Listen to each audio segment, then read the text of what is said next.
Go, Clyde. Go. What episode is this? Oh my god. Of all episodes, you would think you would know this. Oh, okay. Sorry, it's right on the thing. Alright. Alright. Shut up. Alright. We ready? We're ready, right? Yeah. Alright.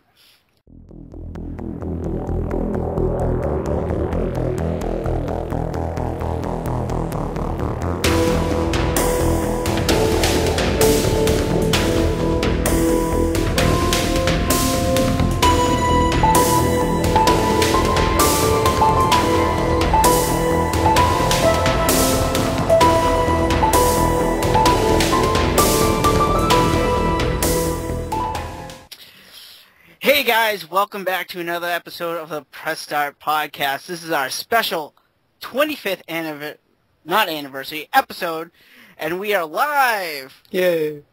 And I mess up. It's an anniversary. You can consider it. Yeah. Alright, well. Alright, anniversary episode. Yes. And as always, I am Quick Freeze 4, one of your special co-hosts, and I am joined by two wonderful guys. Mr. Nostalgic Dan 1, how are you? I'm fantastic. You should see all the windows I got open. It's like chaos. It's crazy. And we have another special co-host, the Green Ranger himself, Mr. TechnoSqueek. How are you? Pretty good. Oh my god. That wasn't really enthusiastic. We're live. Dude, we're live. It don't matter. So? Alright. We are not live. Alright, well, like we said before, we are live, and we just want to thank everyone who's joined us in the chat right now. You know, this is great. I didn't even think we would get a lot of people, participating. This is awesome. Yeah. Thought it'd be like, tumbleweeds in the chat or something. I thought we were going to get like 2 people. Yes, definitely. Thank you for showing up. Appreciate it. Yeah, I see a couple people we've had on the podcast before. Pegasus, yeah, that's cool. Adwell, Res Finals in there, Mikey's in there. I see some people we need to have on the podcast. Yeah, Mr. Peter Dorr and some more people. Like Corn Muffin. Return from Mother Base should be on this podcast at one time. Alright. So thank you guys. Thanks for joining us. It's really cool. So, want to get into some games we've been playing recently? This early? Yes, this early. No. Alright. Alright, go first, man. Me? God damn it. No. Well, I had to start the podcast, so it's your turn. So, I started playing Final Fantasy 13 again after putting it down again for a couple weeks, and I made some progress today. And for the first time in like a long time in this game, I actually beat a boss the first try, and I was like, oh my god, it's so shocker. Like, I thought I'd have to level grind like always, but this is like the first time since like under 15 hours into the game that I was able to beat a boss without like having a level grind, just first try. And I don't want to spoil it, but he was a pain in the ass guy from earlier on in the game, so it felt really good to beat that guy. But I'm actually closing in on beating the game. I mean, I put in over 50 hours into the game and I'm still trying to beat this, but I'm closing in. I think I'm at the point where I have to go back to Cocoon, so looking forward to wrapping that up sometime. Who's your final team? The team I've been using for the whole thing is actually an all-girl team, so I just use Lightning, Fang, and Vanille. I use the same team. Yeah, like, I don't know what it is. Like, the guys are okay, but, like, my favorite are the chicks in the game for sure. But I use Vanille as, like, a healer, and then I like Lightning because she's good as a Ravager and Commando, and then, Fang's just, like, a boss as a Commando. And then you have Saboteurs. It's a good diversity with the team. Yeah. So I love that team. I don't think I've really ever used the guys. Like, if you go to, like, Crystarium points, they have, like, like 200,000. Like, I never use them. Like, it's insane, so. And on the PS3, I played some more Uncharted 2 online with some people who are actually in the chat right now. It's Mikey and Skater. A lot of fun on Uncharted 2 multiplayer. Uncharted 3 is out, but it's a casual game. Like, there's nothing, like, really hardcore about it. It's just a really fun pick up and play kind of, like, casual game to mess around in. There's some really good modes, and, like, one of my favorites is, like, the co-op objective where it's almost like a story mode and you have to, like, go through like this kind of story scene together as a team. So It's a lot of fun. I definitely recommend playing the multiplayer if you haven't tried it out yet. And wait, everyone hold on for this. This is going to be a shocker. Hold your breath. Are you ready? Call of Duty Modern Warfare 3. No joke. What? No joke. I thought you were going to see Mario Kart. No joke. Modern Warfare 3 on the PS3. And don't ask me how I got this game, but I got it, and I've actually surprisingly had fun with it. I tried to play some multiplayer online, but go figure, I had my ass handed to me online. I couldn't get like any kills, but my favorite part was actually the survival mode, where it's like endless waves and you have to strategically plan out buying like ammo and all that. So I played that for quite a bit, and I actually really enjoyed that. And the story, I mean, the thing about these Modern Warfare games is, I know they get like Call of Duty likes to get a lot of flack, but the Modern Warfare series in particular actually has really good like single player campaigns. Like and it's kind of sad too, because people have this like stigma with Call of Duty and like, oh, I'll never play that. But you know, if you want to pick it up for like maybe $20, $15 and just play the single player, it's well worth it, trust me. And the Modern Warfare 3 is actually kind of short, but it's a really nice cinematic like single player campaign. So it's definitely a lot of fun to play that. I definitely enjoyed the campaign more than the multiplayer. Yeah. I don't know if I'll be playing multiplayer anymore. I haven't played Modern Warfare 3 yet, but when it's like $20 or something, I definitely want to pick it up. Yeah, I would say like if you just want to play single player, it's well worth it. And like I said, you can do the survival mode by yourself, so like that's a lot of fun too. But you can also play that co-op. And I've been addicted to this game. Like my God, I've been playing so much of this game. Shin Megami Tensei Persona 3 on the PS2. I cannot get enough of this game. I'm about 25 plus hours into it. I only started it like a couple weeks ago, but I don't know what it is about Persona. Like, I just love pretty much everything about it. It's something so addicting that, like, you know, every day that passes, you're making progress in the game. It's like just keeps you wanting to keep going, and it's a fun dungeon crawler. The moves are awesome. The persona aspect is kind of like Pokemon, where you like level up your personas and combine personas, and oh, it's just so much fun. I'm having a lot of fun with that. I got to a point where I could join like the clubs, so like the art club, music club, so it's a lot of fun. So I think I'm actually like a third of the way through from when I played. And on the PS2, the 3DS version recently came out, but I'm old school. On the PS2, Tales of the Abyss on the PlayStation 2. This is a game that, again, I kind of put down for a little bit, but I definitely had to pick it up because I want to play this game. But, you know, like, the biggest turnoff with me with Abyss is just Luke as the main character in general. Like, I really, really don't like Luke as the main character.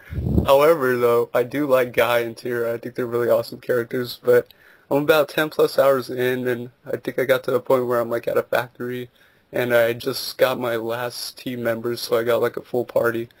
So, but I'm still enjoying it because it's like typical Tales, and I love the combat system of Tales of games so much, and the music's awesome. So I definitely look forward to playing some more of that. And with all this Twisted Metal talk, we were kind of talking about this. With all this Twisted Metal going on and everything, I decided to be old school and kind of get this nostalgic. Yes. Which one? Twisted Metal 3 on the PlayStation 1. I went back and played some Twisted Metal 3. Just to like, because it's been, I don't even remember the last time I played it. I would say it's over like 5, 6, 7, 8 years. And I popped it in again, and it aged pretty well. I was having a lot of fun just playing like deathmatch, and I forgot how much fun it was. It's really, really awesome. I tried to, you know, because Techno told me you could play PS1 games on the PS3, and I didn't know that, honestly. Why the hell didn't you know that? I thought everyone knew you could play. It's a slim model, so I thought like... Yeah, it's only some models, yeah. I thought it was just like, you know, like it wasn't backwards compatible at all, but, you know, it's just, I guess it doesn't... No, every PS3 can play PS1 games. It's PS2 that can't play on the Slims. Yeah. Yeah, but I just thought in general that I wouldn't be able to play anything. I know, because I knew the fat ones, like, played everything, but I wasn't sure about the Slims, but, like, you know, I bought my PS3 cheap and didn't even research it, so, like, I'm still kind of learning stuff with the PlayStation 3. But I tried to play it, and I'll be honest, I turned it off right away. I didn't like how it looked on the PS3. It's letterbarred, and it's extremely pixelated. So what I did is pop that thing in my slim PlayStation 2, and I have component cables for my PS2, and if you have component cables in a PS2, that's a way to play some of these games. It looks gorgeous. The games look gorgeous. It really like heightens the crisp lines. Everything looks super clear. You Breaking news. Hold on. Oh my God! What is? Oh my God! Are we gonna break Breaking out news. the explosions already? No. Yes. No. For the person in the chat, Games of War is here. Oh, God. Explosions everywhere. Techno, you're a bastard. I hope you know that. You totally interrupted Dan. I'm sorry. I had to. Games of War is amazing. There you go. I don't know where I left off, but yeah, just PS2 component cables. That's the way to go. Games look gorgeous. But but on the PSP, I played a couple games, and one of them is a game I'm actually extremely mixed on both of these games, to be honest, but I played some more Hammering Hero, which is a really obscure PSP game published by Atlas. It's based off a really old school game, but like I said before, it suffers from kind of like sluggish controls and bad hit detection, but more than that, the game's actually extremely challenging. Like, it's a punishing game, and I'm at a boss that I'm kind of struggling with right now, but you know, it's rewarding when you do beat it, and I love that. I love the like presentation of it. It looks gorgeous, but it's extremely mixed, but if you can find it for cheap, it's a very obscure game. Like, it's crazy. Like, you play as this guy in a side-scrolling like action game kind of, where you just, you know, platform and jump and you attack some enemies, but you have jobs, and based on your jobs that changes your weapons. So like, you can be a sushi chef and literally smack enemies with like a big ass fish, and like, it's really extremely over the top, but that's the charm that I like of it. But I just really wish I had a little more polish to it, and it would have been something really special. But I recently picked up I bought a couple of games off Amazon because they were kind of clearancing their PSP games, and one of them I really wanted, and I started playing it, and that is Square Enix's The Third Birthday on the PSP. This is the quote-unquote spiritual sequel to Parasite Eve 2. I say quote-unquote because it's not necessarily the same, but... That's so funny that you just mentioned that. I was just sorry to interrupt, but I was just at Target, and they were selling that for like $9 on clearance. Yeah, it's super cheap. But I started playing it, and really mixed on it, really mixed on it, but I think what it pulls off visually on the PSP, like graphics wise, it is incredible. It's just an absolutely gorgeous game. Like, some of the quality of graphics and just the scope of the scale of like the events that are going on, really impressive.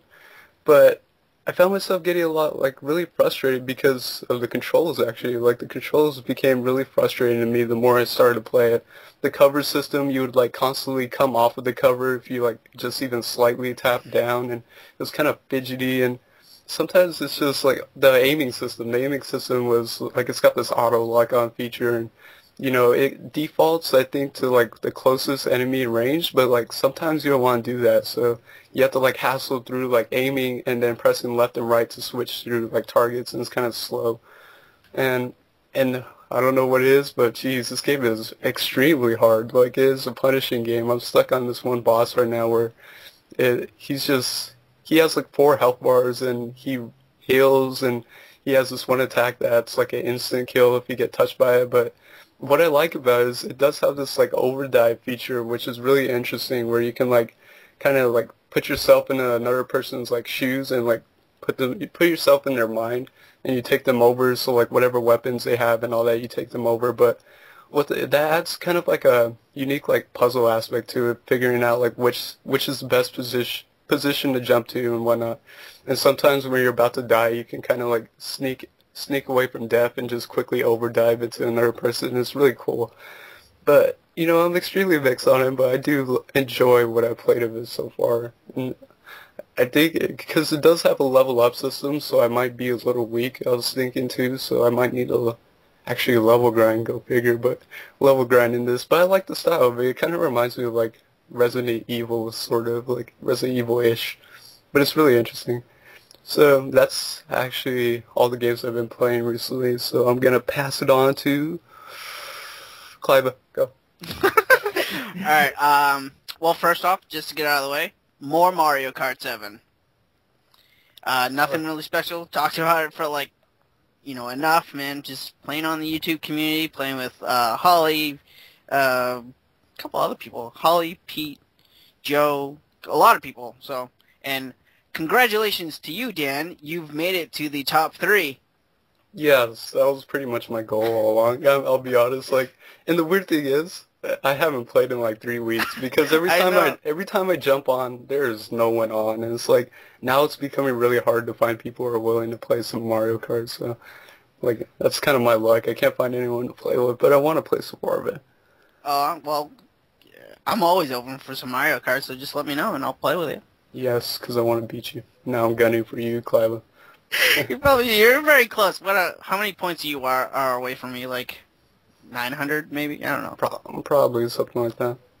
Or you could just wait till like after the 30 days until I lose all the points. I think that's what happened with this. So yeah, that's a good way to do it. Yeah, I think that's kind of why you're in the top 3 now. Cause, was it Pete Dorr's not even?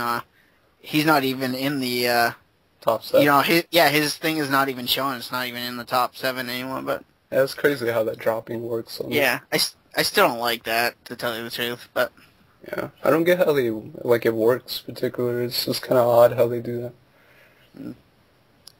But yeah, I just been playing more of that, more in the YouTube community. Recently, I just picked up on a whim. I've been playing Skyrim. Oh my god. And honestly, it's beautiful. It's a really beautiful, detailed game, and I can see why people like fallen in love with this game. Like I've mentioned it before. I didn't get into Oblivion. I really didn't. I thought it was kind of like. It's kind of funny. I loved Oblivion. Me too. Well, I don't know what it was, but like I just couldn't get into Oblivion. But like I picked up Skyrim because it was just sitting in my backlog, and I had nothing else to play. So, and it's absolutely beautiful. I'm not like totally enthralled into the game. Like I'm not going to be like, oh, I'm not going to spend every waking hour playing the game. But like it's enjoyable. Like I've been playing it for like 2-3 hours at a time, and if you guys in the chat who've played Skyrim, you'll know exactly where I am. I just beaten the first dragon, and they want me to go to visit the Greybeards, but I didn't do that. I'm actually doing some side quest right now where I'm at a college, and I have to find some guy within the college, but I have to speak to other people who are in the college.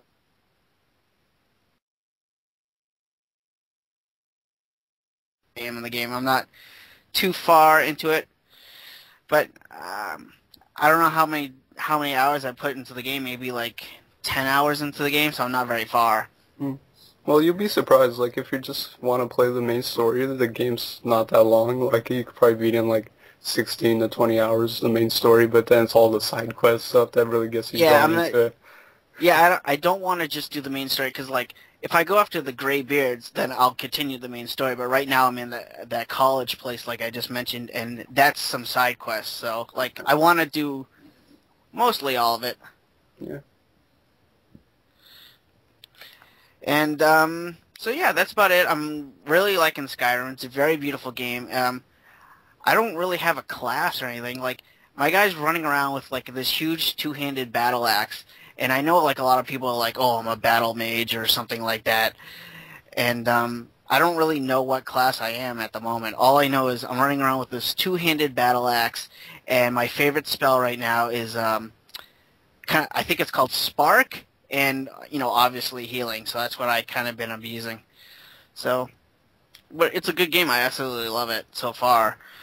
And the last game I played is the Metal Gear Solid demo for the not PSP, the 3DS. I tried that too. Yeah? What did you think about it? Well, I'll be honest, I'm not the biggest Metal Gear fan. Like, I haven't played a lot of them, but, yeah, I mean, it was like kind of Resident Evil. Like, I was really impressed with the visual aspect of the game, but something about it, like, I just kind of didn't know where to go. Like, I knew what I had to do, but I couldn't figure it out, so I don't know. It was okay. Yeah, well, it was like, what I can say, it's a very short demo, and what I've heard is you kind of need to play it with the Circle Pad Pro, which I do not have. Like, so it was actually kind of difficult, especially aiming your weapon. But you know, just playing around with it a little bit, I actually got around it. So it wasn't too bad without the Circle Pad Pro, and you know, it was enjoyable. I thought, again, it looked really good. The 3D was actually really good in the game. The only thing I didn't like about it, it was just too short, and whoever's played the demo before will kind of know exactly what I'm talking about when, you know, you get to the very end and you're kind of like, really, that's it? But I'm gonna pick it up because I've never played Metal Gear Solid 3 for the PlayStation 2, so I'm definitely gonna pick this up. So, Nice. Techno, you've played that, haven't you? Yeah. I didn't finish it. I just played them. I just kind of fucked around with it. Well, you should. It's not very long. You should probably finish it, but it's good. I mean, I've finished the PS2 version, and I've heard all it is the PS2 version with 3D. Yeah. Well, yeah. I'm pretty sure that's exactly what. I've never played the PS2 version, but I'm pretty sure that's exactly what it is. So, but that's it. That's all I've been playing. So, your turn, Techno. What is it? What have you been playing? Well, today I played some Sonic 2. Oh, I knew it was going to be Sonic. That was easy. Oh, Switching around, I knew it was going to be Sonic. That's easy. oh my gosh. Continue. But yeah, played it on my CDX.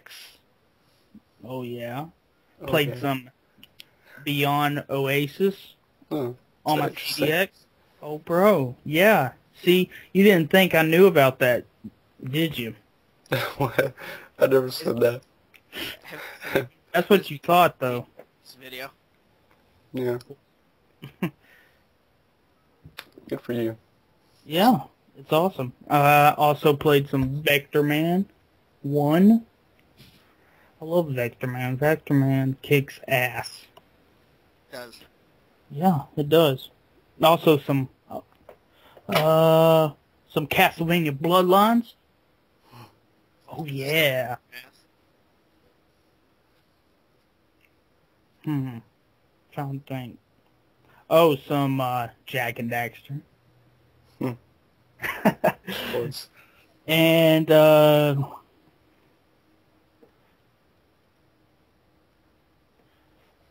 we cannot hear you.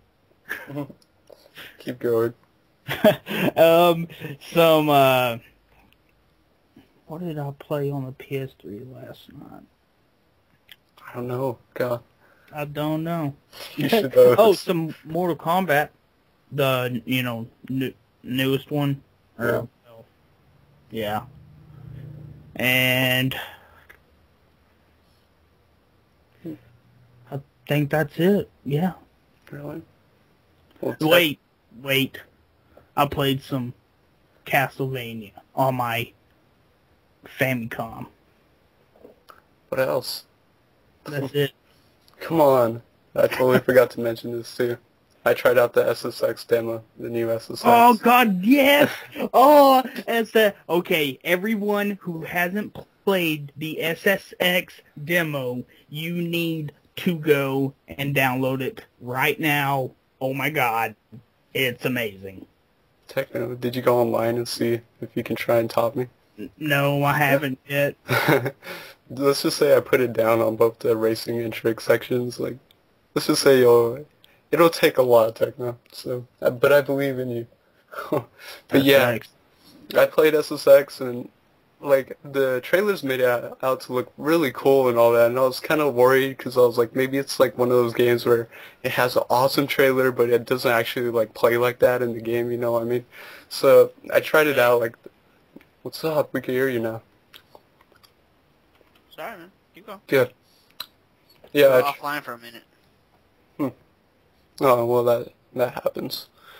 But yeah, I tried out the SSX demo, and it's like I tried it out, and I didn't know what to expect. Like I wasn't sure if it would play like the demo made it to look, and I was full-heartedly thoroughly surprised. It is, I mean, the demo's kind of short because you can only play like 2 mountains and like 2 events, but from what I played, my God, it's a gorgeous game. Like the environments look beautiful. It's a smooth game. Like it runs so smooth. It's the tricks are like seamless. It just flows like naturally. Like it almost like the trailer made out to look. It feels very arcadey and oh my God, it's basically like SSX Tricky on steroids. It's like insanely over the top. I absolutely love it, and I would definitely go as far as saying I think this is probably the best action sports game of the modern gen. I would because I really like the Skate series, and I thought that was a good series that came out this gen. But hands down, I think it's one of the most impressive action sports games. And I didn't see it in the demo, but I'm pretty sure they have more modes than just like racing and trick. But the demo starts off with like you kind of skydiving, which is like really interesting. It like drops you off and you skydive to learn the controls of it. And I don't know how you play Techno, but I love playing with like the trick stick because the trick stick is so similar to Skate. Yeah. The trick stick is so similar to Skate where like you just kind of map like directions to the buttons. So like you do like a half crescent, full crescent, or like hold it one way and then go the opposite way. It's really, really intuitive. I think that's like the preferred way to play it because, you know, Skate is from EA as well. So that's kind of why it's so similar in that regards. But I love it. I just can't wait to get my hands on it. And the music that is in there is pretty good. I was kind of worried about the soundtrack, to be honest, because if Skate was any good indicator, the Skate series soundtracks really, really suck. There's a couple cool songs on there, but for the most part, you just want to download like the Tony Hawk's Pro Skater 1 to 3 soundtracks and just kind of skate to that and skate. It makes it a lot better. But from what I heard, there's only like 2 songs that I could pick out, but it sounds like it had Houdini from Foster the People, which I love, and Young Blood, which I love that song. So I can't wait to see the rest of the soundtrack. But definitely, hands down, I think one of the greatest snowboarding games ever made. I really can't wait to get my hands on it. What is this on now? PS3? Yeah, or I think it's live on 360 as well. Okay. Yeah, it's a demo, so if you haven't tried it out, it actually gets, I think comes out this week, like Tuesday or something. Are you serious? Yeah, I think it was, isn't it a February 28th release? I don't know. Let me go, I think let me check Amazon right now. I think it is, but yeah, the demo's live if you haven't tried it out, and it's really good. And you can compete too. Yeah, so, Pete said yeah. Yeah, that's what I thought. And you can compete, and it's got like this writer net kind of log where you can see your friends like, you know, top scores and everything. So I think that's going to add this really, really good like competitive experience with everyone being like, oh, I just beat you on this event, or oh, I just earned gold on this event. Like Techno, I beat your score like on the trick section by like 7.5 million points. Compare scores. And the race section, I beat you by like almost 25 seconds. But I absolutely love it. I think that's going to add a nice feature to it, and the multiplayer should be pretty damn awesome. So I can't wait for that. It really compares scores? Yeah, like you see like your friends list, and you see like what they did on that exact event, and what medals they got and everything. So it's really cool. I can't wait. Oh, that's awesome. Yeah, I got a gold medal in one of the events. I think it was the race one, and then I was really close to gold for the trick section. So yeah, I loved it. So yeah, that's, I guess, wraps up games we've been playing recently. Yay! Yeah. Yay! Should we take a caller? I don't know. Should we take callers right now? Well, I think we should just randomly have one every so now and then, so it wouldn't be boring. Let's just do it in one group, because we have some news, and it's kind of important news, a couple of them, so I want to talk about it. Okay. All right. Yeah. Why don't we just do news first, and then we can do all the guest stuff and go nuts. Yes, just go crazy in one little section. All right. Go first. Okay, guys. Project Rainfall is pretty much a success, sort of, if it has anything to do with it, but I think it's more on the company's choice. Xseed picks up the last story for publishing in North America, and my God, thank you, Xseed. I love you. I'm throwing up a heart sign right now. I love you. You are the Working Designs reincarnated. I love you guys. So they picked up the last story, which is a game I was probably a little more excited about than Xenoblade Chronicles. I love Xenoblade. I can't wait to get it, but I was totally anticipating the last story. And I was just kind of debating, like, is it ever going to come out? And I saw Exceed, I'm like, thank you, that makes so much sense now. You talk about a company that really cares about fans, really knows what they want to do, and really focuses on bringing games that would honestly never get a chance over here in America. So I can't wait for that. I think it's scheduled for a summer release sometime. It is available for pre-order on like Amazon. Just put it up for pre-order. So if you don't know Last Story, it's a Square Enix game, and it's pretty much like an action RPG. And it's one of the games that Project Rainfall wanted after Xenoblade Chronicles. So that's pretty huge news. Just, a good way for the Nintendo Wii to go out, honestly, since it's kind of, out the door. What a bang. You got Xenoblade, and then probably after that, The Last Story. So I'm happy to see the Wii go out on a high note. So, yeah. But Techno news. Yes. I know you got some. All right.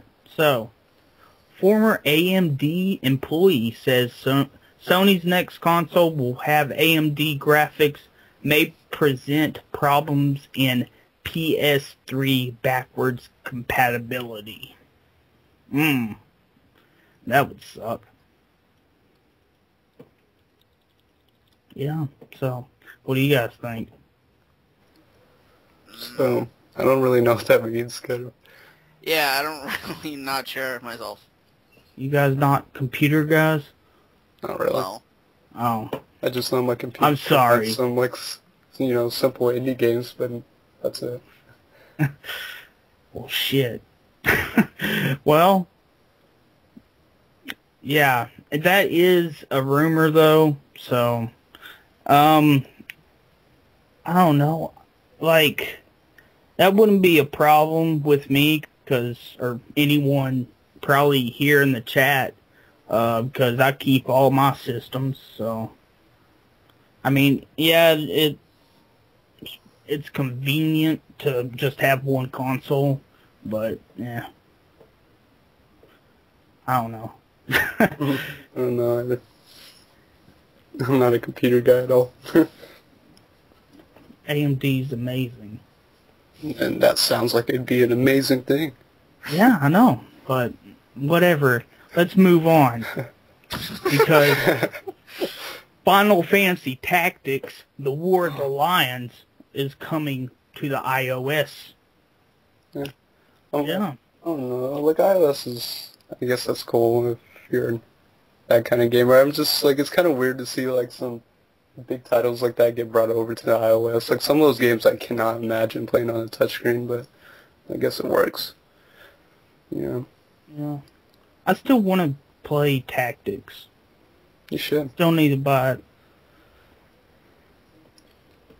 I never got into Tactics myself.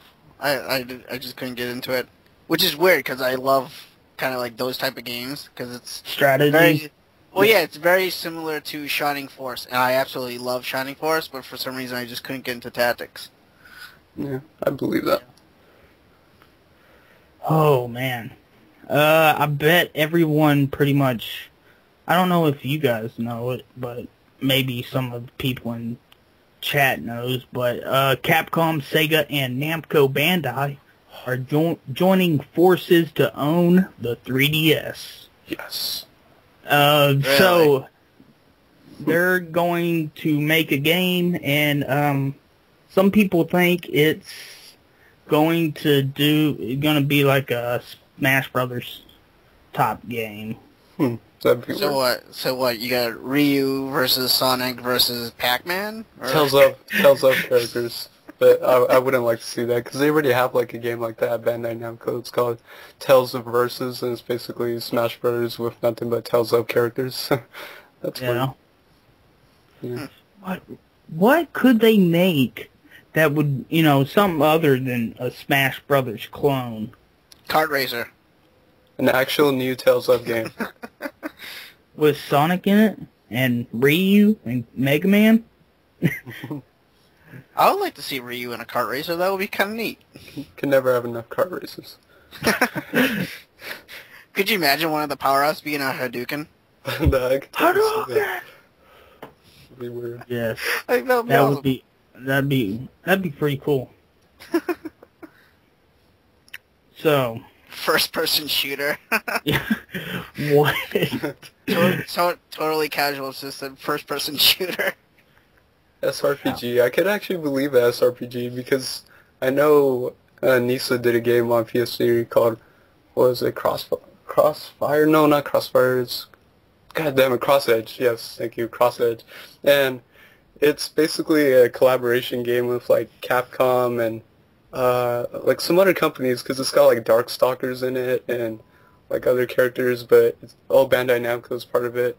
But it's actually a turn-based RPG with like all these random characters from all these different companies, so that's really interesting. I could totally see them doing something like that, but I don't know how that would translate to an American audience.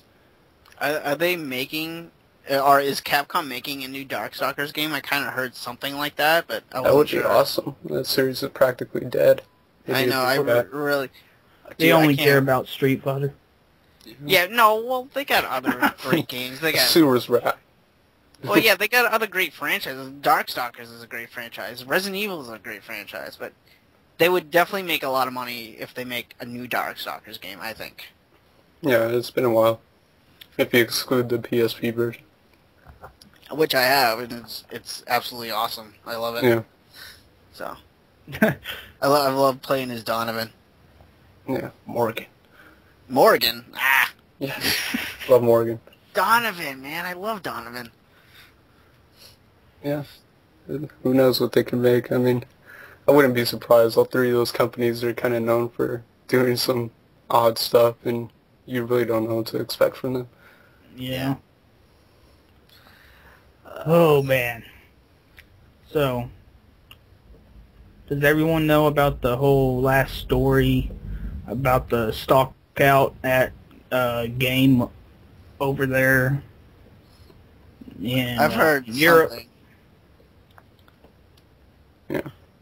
Yeah. Like I saw, Jurassic Junkie did a video, his Friday night rant about Joe pre-ordering the collector's edition. Oh, I heard this. I just watched it. Yeah. And like they don't have any more or something. And then she messaged their Facebook page or whatever, and they don't have like any, like they're just not putting in last story in the stores. From what I heard like they just didn't have any shelf space, and like whoever pre-ordered the game, they were giving everyone their money back. That's what I've heard. Yeah, they're like saying you had to pre-orders are like $5 or whatever. Yeah. But there for the collector's edition, you had to give them £10. Yeah. So I don't know what £10 is over here. Or like, I think it's like $15 or something.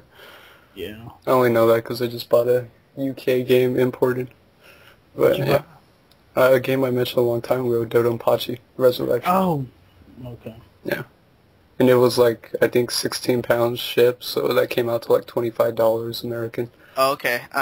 See, Sainted Magus shows says 10 pounds is about $17. Oh, I was close. See? Look at that. It's good enough. But yeah, I mean, that sucks. I mean, you know, even if they didn't have shelf space, I think it's more of that, like, they didn't get enough in, like, they weren't sure, like, the quantities they were going to have, and they kind of probably over-ordered some of them. But, you know, I've seen the limited edition, and it's gorgeous, so I feel sorry for the people who missed out on it. Yeah. All right. Quick freeze. Are you excited? About what? Pokemon Director teases a new game announcement this week. What? What? Oh, yeah. News of the next Pokemon game could come as soon as this Sunday. I don't know how to pronounce it. Janucci Masuda. That's as far as I'm going. One of the original minds behind the popular role-playing game series and the director of Pokemon Black and White, the series' most recent entries, will appear on TV Tokyo's Pokemon Smash Sunday morning to make a very important announcement, he said on his blog today. And for, quote, and for those of you who can't watch television on live, what the hell does that mean? You can't watch it live. Yeah, typo. Yeah, typo. I will announce the same information right after the show via Twitter, he said. Everyone, I hope you all enjoyed the show. So what's the Pokemon game? Rumors, hold on. Rumors suggest the new game will be called Pokemon Gray. Oh, I hope so. For the 3DS. Dude, if they make Pokemon Gray for the 3DS, I'll buy that fucking day one. Like, I already have Pokemon White, but I'll totally buy it for the 3DS. Yeah, I mean, the last Pokemon game I played was Sapphire. I didn't play any of the DS ones because, I don't know, I just kind of got tired, but I guess it'd be a good way to get back into it with the 3DS. But I hope it's, like, if it is like this, I hope it's got some sort of, like, multiplayer where you can online battle with your friends and stuff like that. That'd be cool. Or trade with your friends, so, yeah, we'll see. I'll fight you. I'll fight you with my, Pony. The Rapidash. No! Ponyta. Clive has got, like, an all-pony team. It's all Rapidash Ponyta level 100. You guys suck. You suck. You and your damn ponies. Dude, okay, for everyone who's in the chat, I played these guys a really cool My Little Pony song about smiling, and they didn't fucking like it. It was horrible. Dude, you didn't even give it a chance. It made my ears bleed.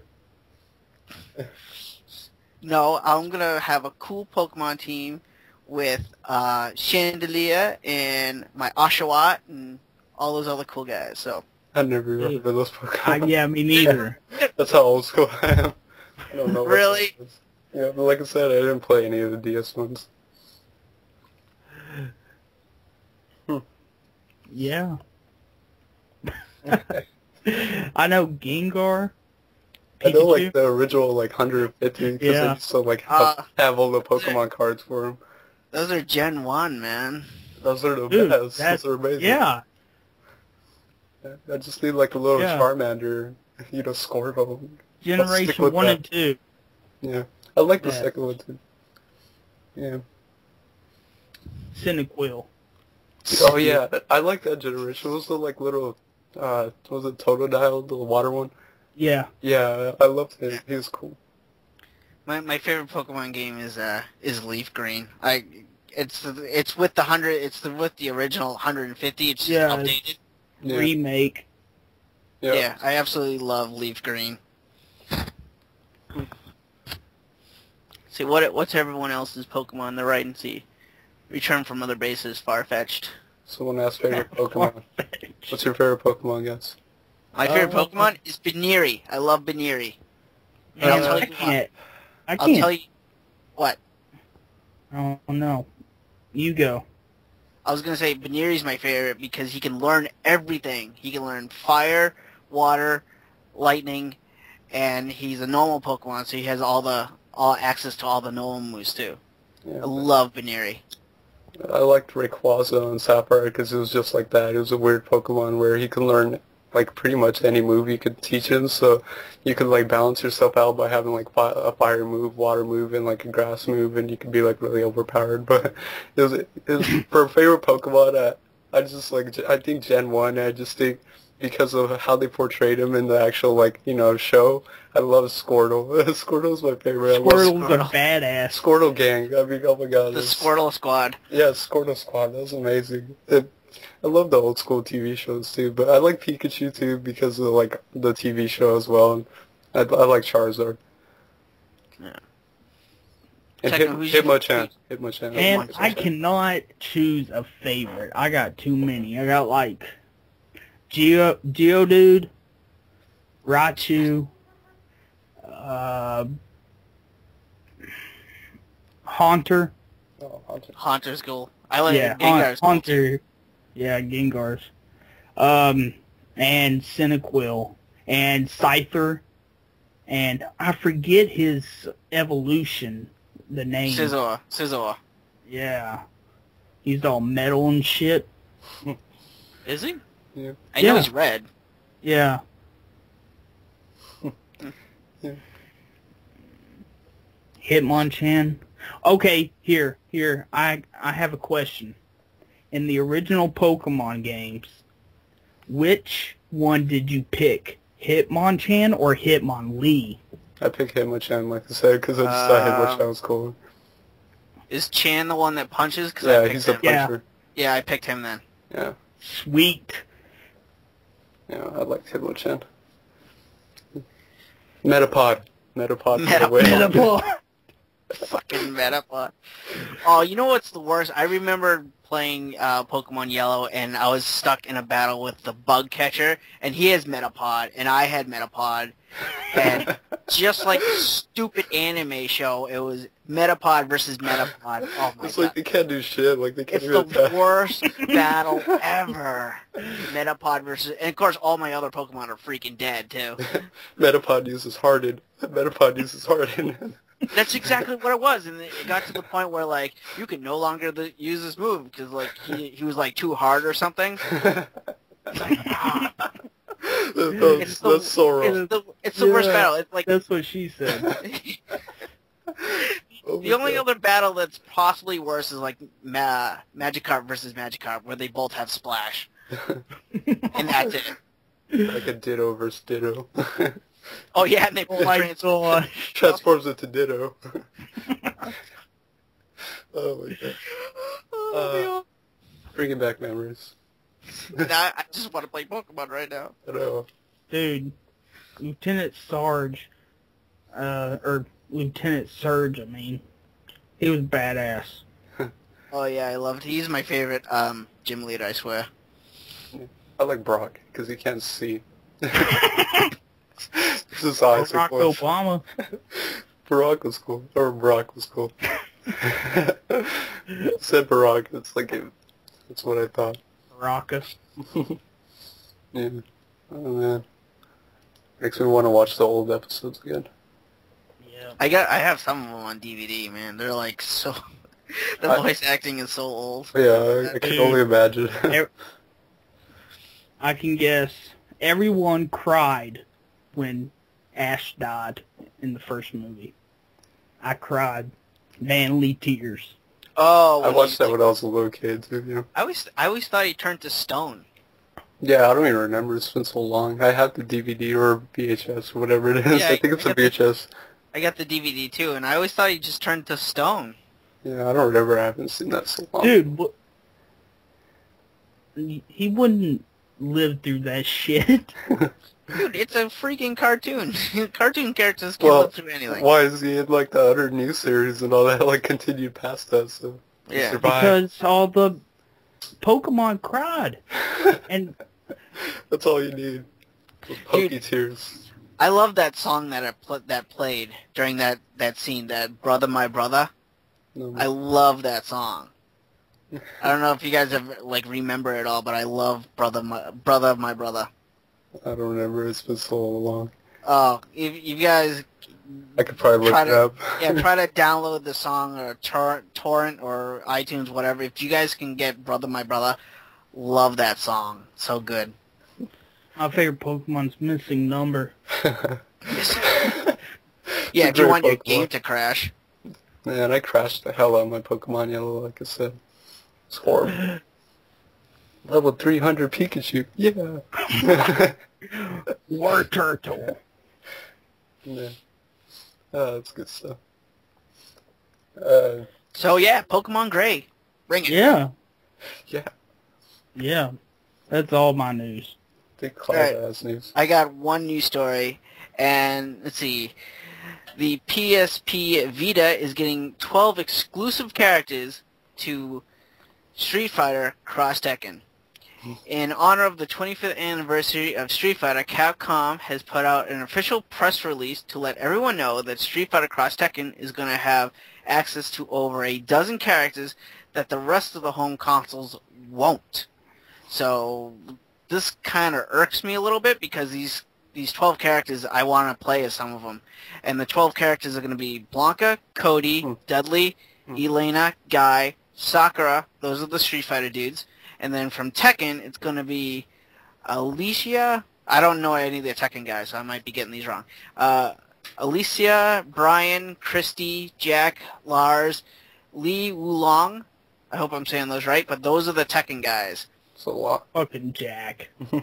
Yeah, like the whole Street Fighter Cross Tekken thing, like I'm still debating which one I want to get. Like I want to get the Xbox 360 one because I'm going to be playing with all my friends on that system.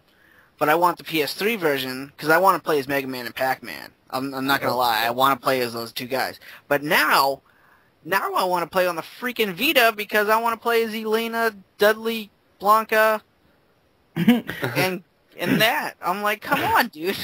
Wow, that's just additional characters that they added, like no DLC?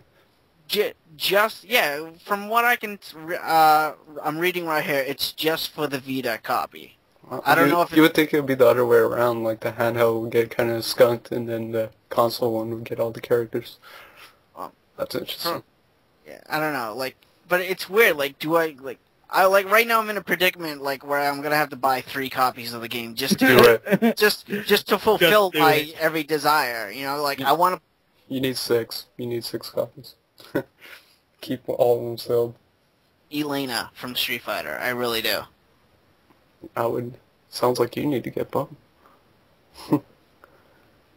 It's not what I meant, dude. No. But I don't know. Like eventually, I'm gonna get the Vita anyway. I don't know when, but I'm definitely gonna get Street Fighter Cross Tekken for these 12 characters. It's it's gonna be awesome.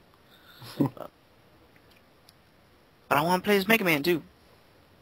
I want to play as bad boxer Mega Man. Bad boxer Mega Man. That's all I would play as. I just find it so hilarious. It is. Like, I know he's, like, really funny, but, like, wouldn't it be awesome just to fucking play as him? I know a lot of people are pissed off about it, but, yeah. I don't know why, because...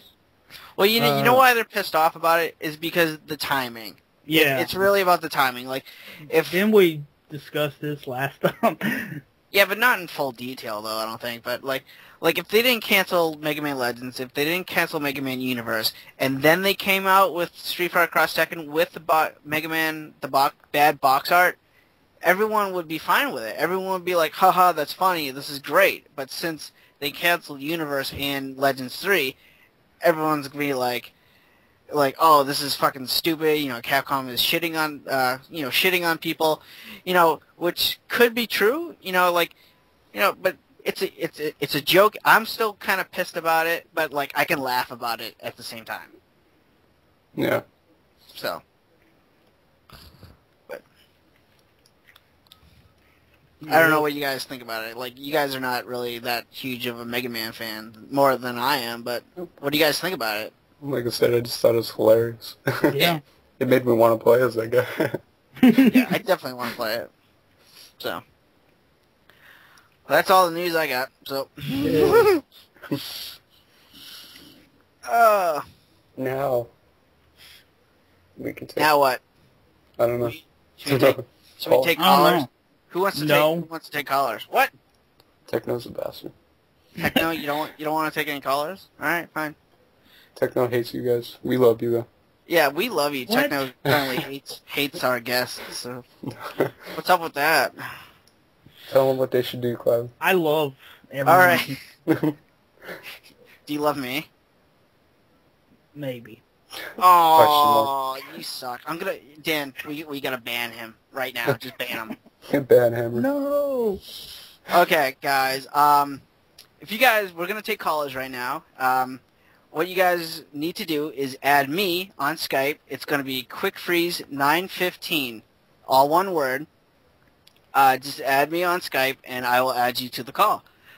Do not call me, because I will not accept, because, we'll probably get flooded with all of these calls. So, add me on Skype, send me a text, like a text chat thing, and I'll add you from there, but do not call me, alright? And mute your stream, too, if you're in the call. Yeah, mute your stream, and please have headphones. Yeah. So. Headphones, please. Oh my god. Yeah, Techno, you bastard. So, if you guys want to join in on the call, add me on Skype. It's QuickFreeze915, all one word. Yeah.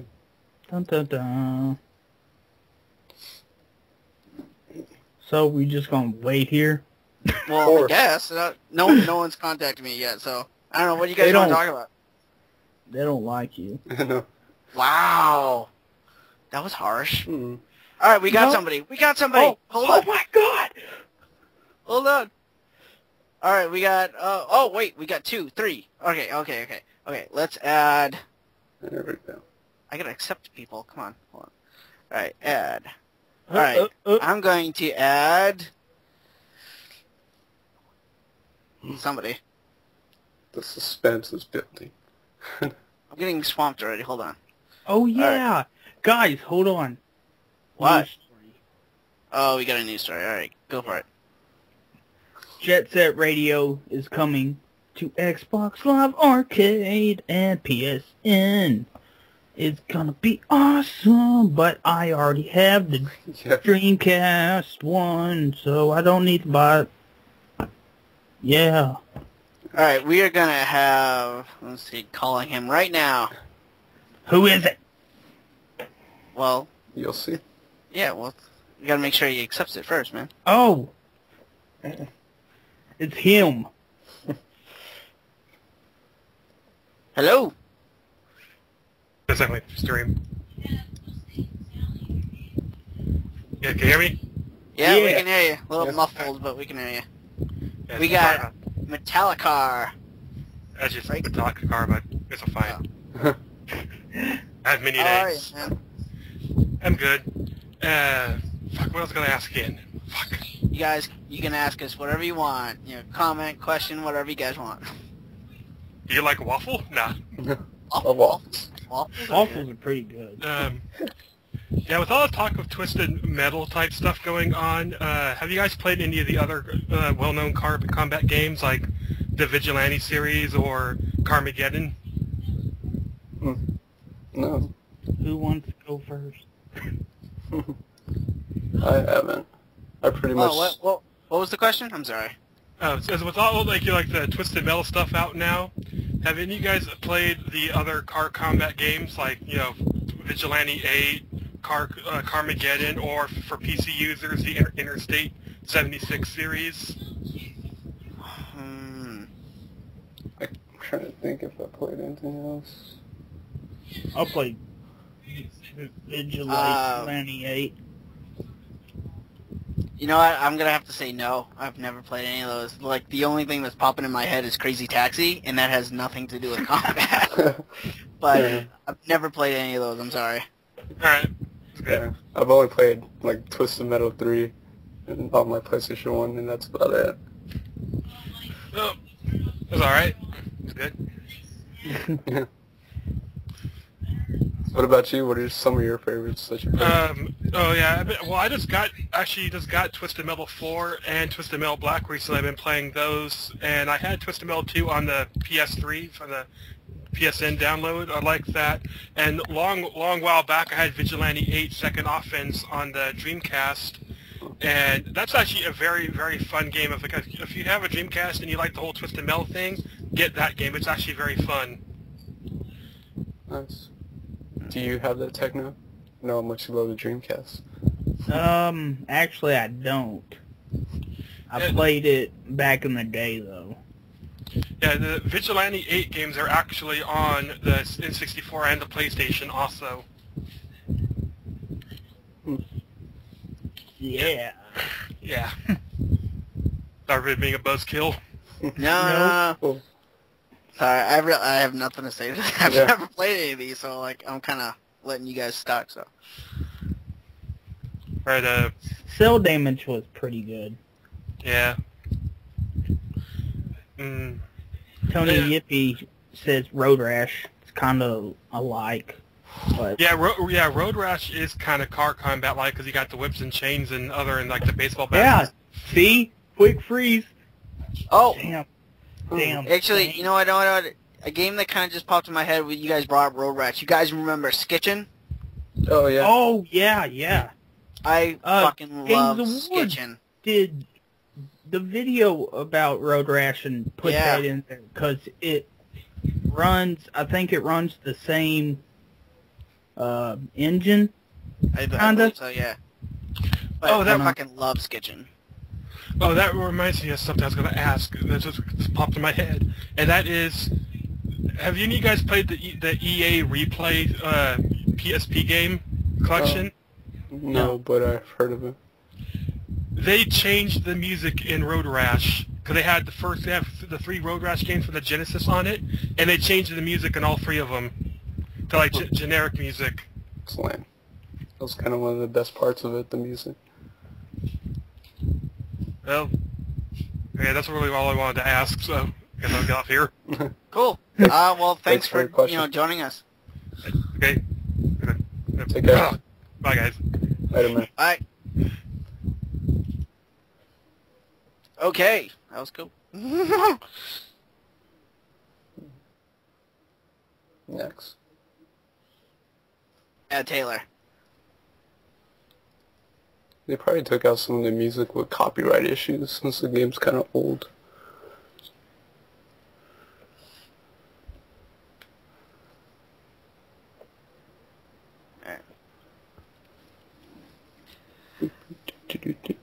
And Taylor, pick up Taylor. Taylor, pick up your goddamn phone. Hey. Your digital phone. Be nice. Digital phone. Be nice. Says he? He went away. Oh, I'm trying. Hold on. I'm trying. Yes.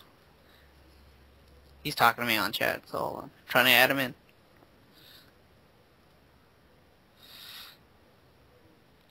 Hello. Hey. There you are. Stream's down. Oh, yeah, live again. Oh, live again. Alright, we're back. And we have Taylor with us. Yay! Hey! How you guys doing? Pretty good. Pretty good. Good.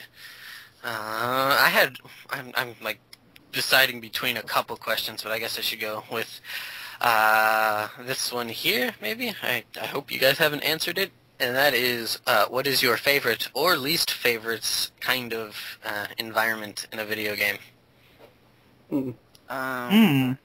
Damn. Sorry to put you on the spot. Oh yes, least favorite would have to be any sports arena, like a football or basketball game. I guess Unless my it's favorite. NBA Jam. Yeah, NBA Jam's good, but NFL Blitz. I've never played that. Really? Really. NFL Blitz. It's pretty good. It's a fun one. I guess for me, like, I've always had a problem with really confined environments, so like ones that are really linear and really like closed in, almost like claustrophobic, you know, like a long tiny hallway or something where I can't really move around. Oh yeah. Yeah, that always kind of annoys me. Yeah, I'd have to agree with Dan on this one.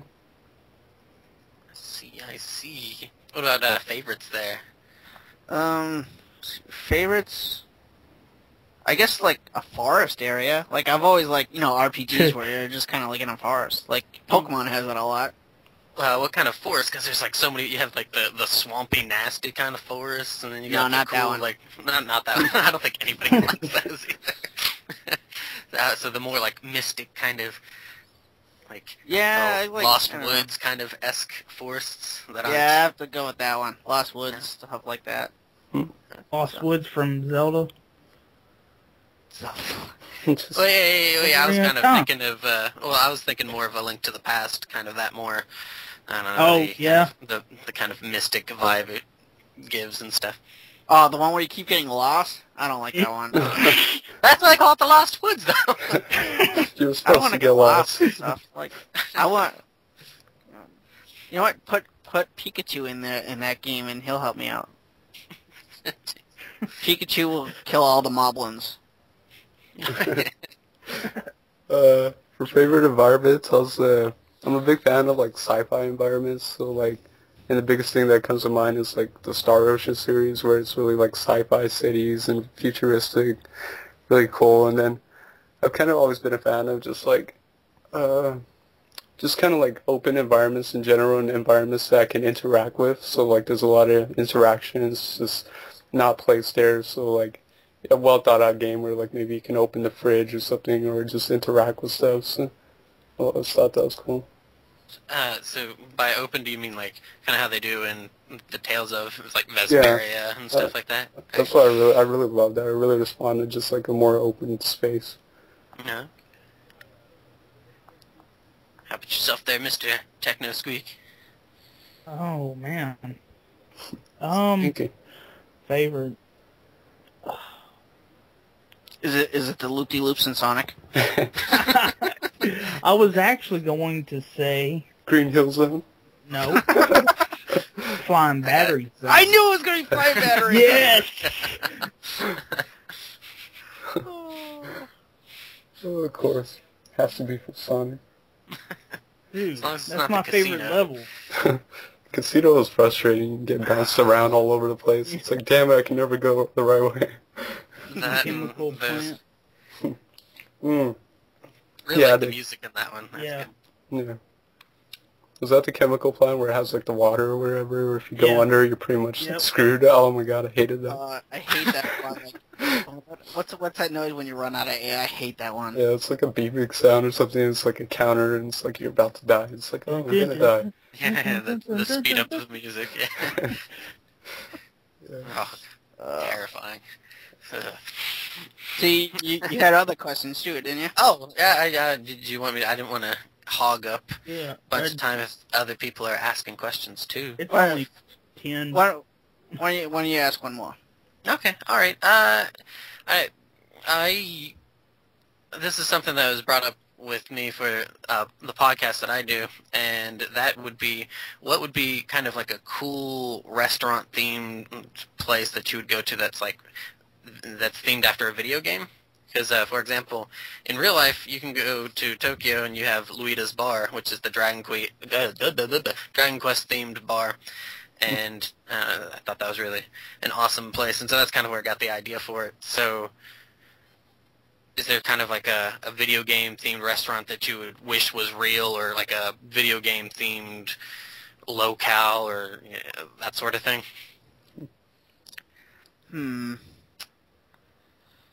Video game themed restaurants. Like, for example, one that I kind of came up with would be a Metal Gear Solid one. Oh. And so the restaurant would be, you'd have to infiltrate the restaurant.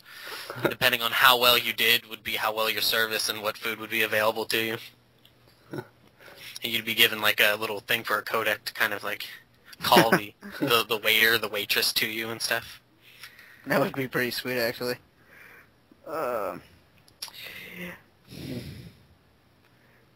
You know what? I would have to go with a Mega Man one, where the waiters or waitresses would be the robot masters, and to beat them, you get your food. Be like, beat Hamburger You Man. eat it. Beat Pasta Man. Beat Burrito Man. I think that'd be hilarious.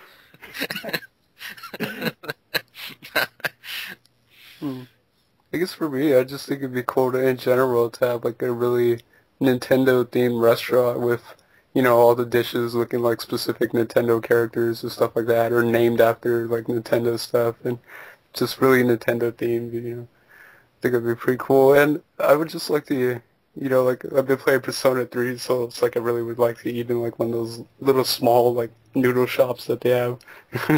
Just stuff like that. The standing noodle shop? Yeah, stuff like that.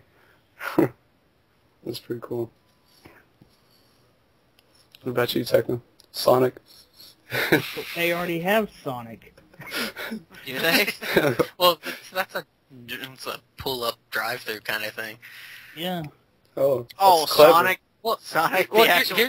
here's something. Is one of the co-hosts for mine, he suggested Sonic, but using it as like the onion rings would be like the Sonic gold rings and stuff, and whatnot. So you can, I guess, kind of go with that, or I guess, have the flying battery place. That'd be pretty badass. Dude, have a restaurant in the sky, but you just drive up to it on a bridge or something. I don't Have Tails know. fly in that plane. you have to jump from the plane to the restaurant.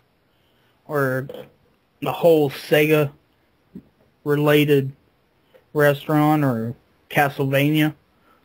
You know, it could be funny for like the kids' prizes. They could be the Chaos Emeralds. And then they just choke on them and die. Hey, you don't eat them. You collect all 7. You power up. Yeah, that's what the warning's for. Not suitable for kids under 3. But yeah, I guess those were the questions that I had. So thanks for bringing me on, and continued success, good sirs. No, thanks for Thanks. thanks for joining us, man. No problem. So So okay. Take care, man. Thank Later. you. Right, bye.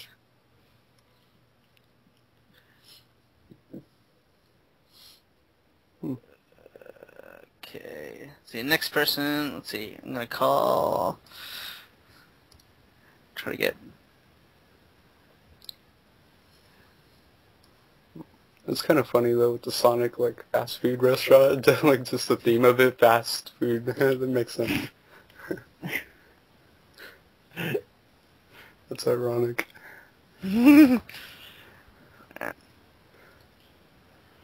Oh, man. Trying to get someone in right now. Hold on. Oh, I think I got denied. Access You denied. got denied. It's a no-go. Alright, let me... Man, Clive, why do you have to have that picture still? What picture? Your ponies. I'm still looking at ponies. No, I switched it. Shut up. I swear I'm still looking at ponies. Dude, I'm not. I'm still seeing the smile one. Oh my god. Alright. Hold on, I'm trying to add people here. Stop making fun of me. Alright, we'll add... Trying to get someone in here. Alright, now.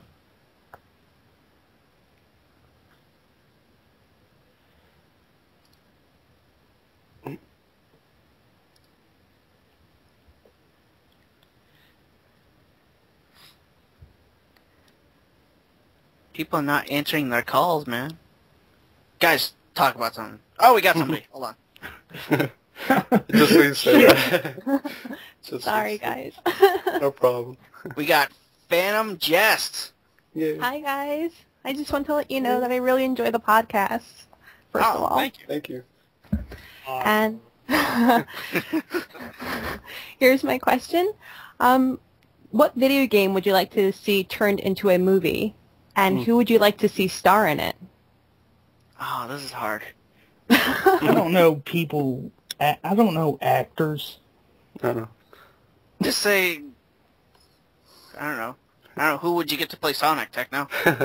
I would never want to see a Sonic movie. Live action Sonic. No, not live That'd action be Sonic. horrible. If it was like the OVA, That'd the be like animated the Mario, one? Be like the Mario movie. shit. The Mario movie, God. I used to love that thing. Dude, See, movie? Castlevania movie. Castlevania would be cool. Yeah, that would make an interesting. I don't know who though.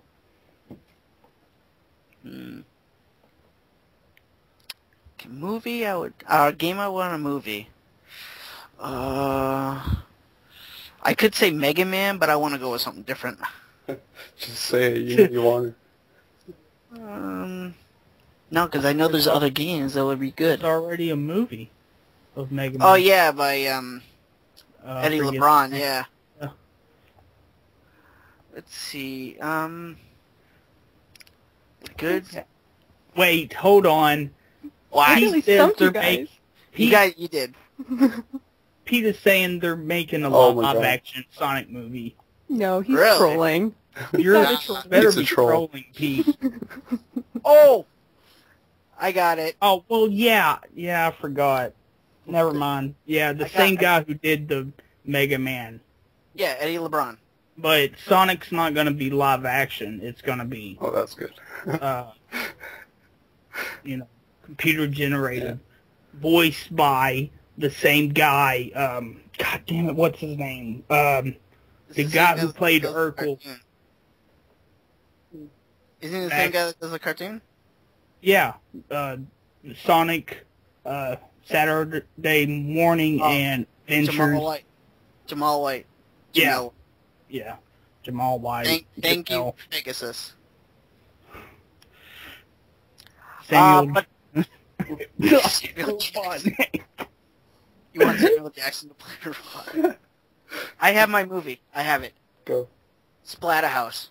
Oh, fuck. That would be awesome. Splatterhouse. I think that would be awesome. Who I would get to play it? Dolph Lundgren, maybe. Isn't he old? Yeah, but okay. Take him. Take him when he was in Rocky 4. Okay. And then throw him in Splatterhouse, the movie. And then for Jennifer, get someone like, I don't know, Jessica Alba, someone really, really hot. So, so yeah, there. Splatterhouse, go. I think for me, they're kind of mainstream, but I could see them being translated into movies. First would be a Bioshock movie, an actual Bioshock movie. That would be cool. Recreate Rapture and just Big Daddies and everything. That I could totally see that being a movie with a really good story to it. And another one, since it's so sci-fi, I think it'd be really interesting to people, and that's Mass Effect. If they made a Mass Effect movie just with all the, maybe digitized and all that, and just maybe computer generated, they could make a really, awesome, epic sci-fi movie. And for a weirder one, it'd kind of be interesting. I'd like to see a Catherine movie. I don't know who would play Vincent. I don't know who would play Vincent, but it'd be a really interesting story and really creepy too. Who's going to play the Catherines? I don't know. It's just interesting. Well, I remember Alice did some cosplay things, and there were some girls who looked really close to Catherine with the cosplay, so I'm sure they could find someone.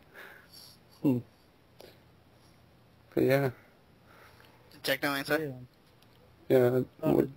He kind of did. Oh, I didn't. Did I? You said Castlevania. Yeah, I said that's right. But I don't know who would be good for Simon Belmont or Trevor Belmont or whoever Belmont you want to fucking throw in there. Yeah. And the other one is Uncharted, but Uncharted's been rumored to have a movie with Nathan Fillion. Yeah. See, from the chat, we're getting, Pete says Mirror Edge, Totally Casual says Prince of Persia, Marugaru says Fire Emblem. Wait, hold on. There was they Prince already of Persia. I thought they had Prince of Persia. Oh, they did. Yeah, That's they did. right. Oh, yeah. They did. Totally. Yeah. They did. I remember that. That movie wasn't that bad either. Yeah, it was actually tolerable. Ooh, Assassin's Creed would be interesting. Pegasus says Assassin's Creed. Yakuza movie. That'd be pretty cool. That'd be pretty badass. What movie would you want? Yeah, Jess. I would like to see a Devil May Cry movie. Oh, that would be That'd awesome.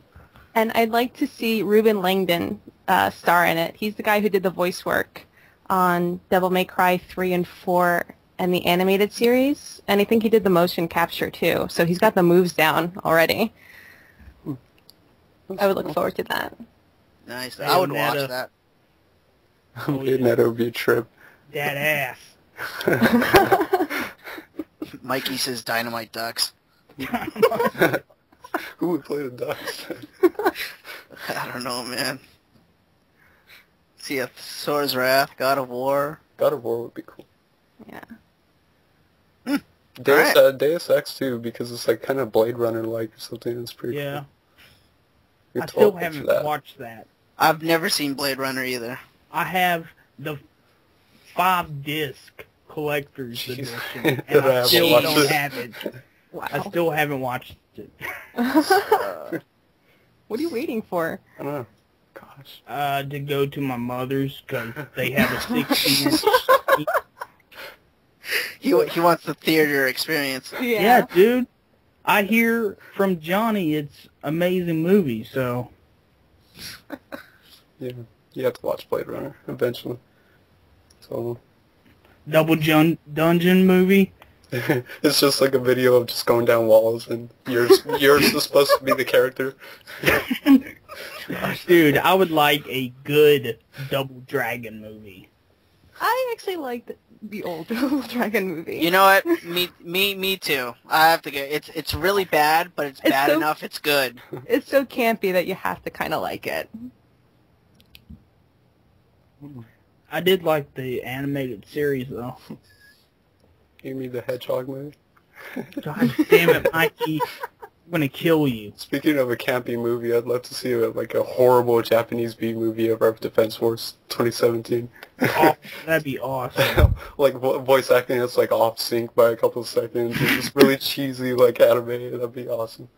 All right, well, thanks for having me on the podcast, guys, and thanks for answering my question. Thanks for joining us. Oh, thank you. Bye. Bye. Bye. Alright, let's... That was a good question, actually. You go Alright. Cousin! Who else can I add? Hey. Oh, we got somebody. Sweet. Yeah. Skype's doing the work for us. Thank you, Scott. Hello? Are you there? Hello? Hello? Yo, what's up? Hey. Hey, what's up? How you guys doing? Pretty good. good. Pretty damn good. So, what's your question? What's your comment? What do you want to talk about? Okay, my question was, what was your best birthday present gaming gift ever? Damn, this is a good one. Dude, we're getting good questions. Yeah. And we have to answer on the spot, too. Oh. Trying to think. You know what's coming to mind is it's not just one gift. It's just the fact of the day. You know, when it's your birthday, when it's your Christmas, whatever, is just picking up the box, still wrapped in the wrapping paper, and you just know, just by the shape of the box, that it's a game of some sort. Like, you don't know what game it is, but you could just pick it up by the weight, by the size of the box. You just knew it was a video game. And, you know, just ripping open the wrapping paper and just finding out what game, that is the best memory I could come up with right now. Yeah, and I'm not, like, same thing, like, I'm having a hard time remembering, but, like, I think one time I got, I think it was a Game Boy Advance SP, and it's still the one I have for my birthday. And I know mine. Pretty sweet. I didn't, because I wasn't expecting the Game Boy Advance SP at all, like, I don't even think I asked for it, but I think they knew I wanted it, because, like I mentioned, that I was, like, kind of tired of playing my Game Boy Advance, and, like, and I need light all the time, and I think I mentioned it, but that was pretty cool when I got that. So, Techno? Mine would have to be getting my Sega Genesis and Sonic 2. I knew it was going to be Sonic related. It had to be, of course. My mind was blown. Putting that cartridge in, turning that power on, poof, explosion of colors everywhere. Explosion of colors. Explosions everywhere. Yes. You never have enough. Explosions. What about you? Yeah. Oh, man, it's kind of hard to pick, but I think I'm going to have to actually go with a few years ago. My hard drive on my 360 was starting to crap out on me, and I got a 60-gig hard drive with a 3-month Xbox Live card. Nice. So I have to go with that. Yeah, well, I needed it because my hard drive, it was getting ready to crap out on me, so Nice. can't really go wrong with something you actually need. It's true. All right, well, thanks for having me on, guys. It's been fun. No, thanks for joining us, man. Yeah. Thanks for the question. Hey, no problem. Have a good podcast, guys. Later. Thank you. Later. Later. All right, let's see. Got another one lined up. Pete Gore says his Sega channel. Sega channel. I never had I the saw Sega that. channel. Oh my god. Yeah, I know. Are you fucking serious? He's cheating. I know it. Hold on. He'll explain himself. What the fuck? There he is. All right. We have oh my Mikey. god. Mikey's What's up? Monarch. Are What's you up, guys? serious? Wait, I just show the chat so they can understand what's going on. You gotta be fucking kidding me. That's how I roll, Techno. That is how I roll. I hate you. I love you. I know. All right. Well, Mikey's Monarch currently has a My Little Pony picture for his icon on Skype, and it's not why I added him, but did get my attention. I'm seeing a Wait, Grimace picture. what? I Grimace. just switched it. Oh, It's Grimace. Yeah, that's to me, Grimace. on my end, it still says My Little Pony. So I've seen Grimace as like almost like a birthday shot, like it was a Polaroid or something. Yeah. That's classic. So, Mikey, what's your question, comment? What do you want to talk about? I was wondering, what is Dan hiding underneath his beanie? Yeah. He's got to You be know, hiding something. The better question is, how many beanies does he have? That's a good question, actually. Yeah. Let's see. Okay. Let me count here. I'm trying to think. I got a purple Neff beanie. I got a gray and blue striped Neff beanie. I got the kind of, I think it's called Harlot gray Neff beanie. Then I got another one. It's not a Neff beanie, so a red one, which I wore for the Christmas thing. And then I think I just have a standard black one, so I got like 6. Dang. Man. Beanie, Pizza's beanie collection. I just saw that. Video. You gotta do it. April Fools or something, that'd be awesome, or something like that. You know, I always wanted the beanie that Double D and Etta and Eddie wore, because I thought it was badass, but I could never find one that looked just like it. I got 2 beanies. I have one with Bullet Bill on it, and then I got a Ninja Turtle one where if you pull it over directly over your face, it has 2 eye holes on it, so it acts as like a mask at the same time. So it's like your turtle, and it's rough IL too. So. Cool. Oh, I have So whenever he's robbing GameStop, they won't know. Yeah. He's a They'll turtle. think it's Raphael. The from Ninja Turtle! Ninja Ninja Turtle robbed us! I got a couple. I have a Sonic one. Surprise, surprise. Grimace one? You need one. No, I don't have a Grimace one. Okay, good. A Nintendo controller one, where it's like, it has an Nintendo controller, like, you know, where you pull it down to your, you know, on your head, and then you can, like, switch it, and it's like a pattern of a bunch of Nintendo controllers. Skater asked, do you have any Amy beanies, Techno? You need one. No, I don't. We'll find you one. Well, yeah, we'll have to find you one. eBay, here I come. eBay that shit right now. Never go wrong. I like how this Or from find me Beanie an Talks. Amy beanie, and I'll wear it for the rest of my life. Oh my god. We're going to Yeah. get you that. Get on that.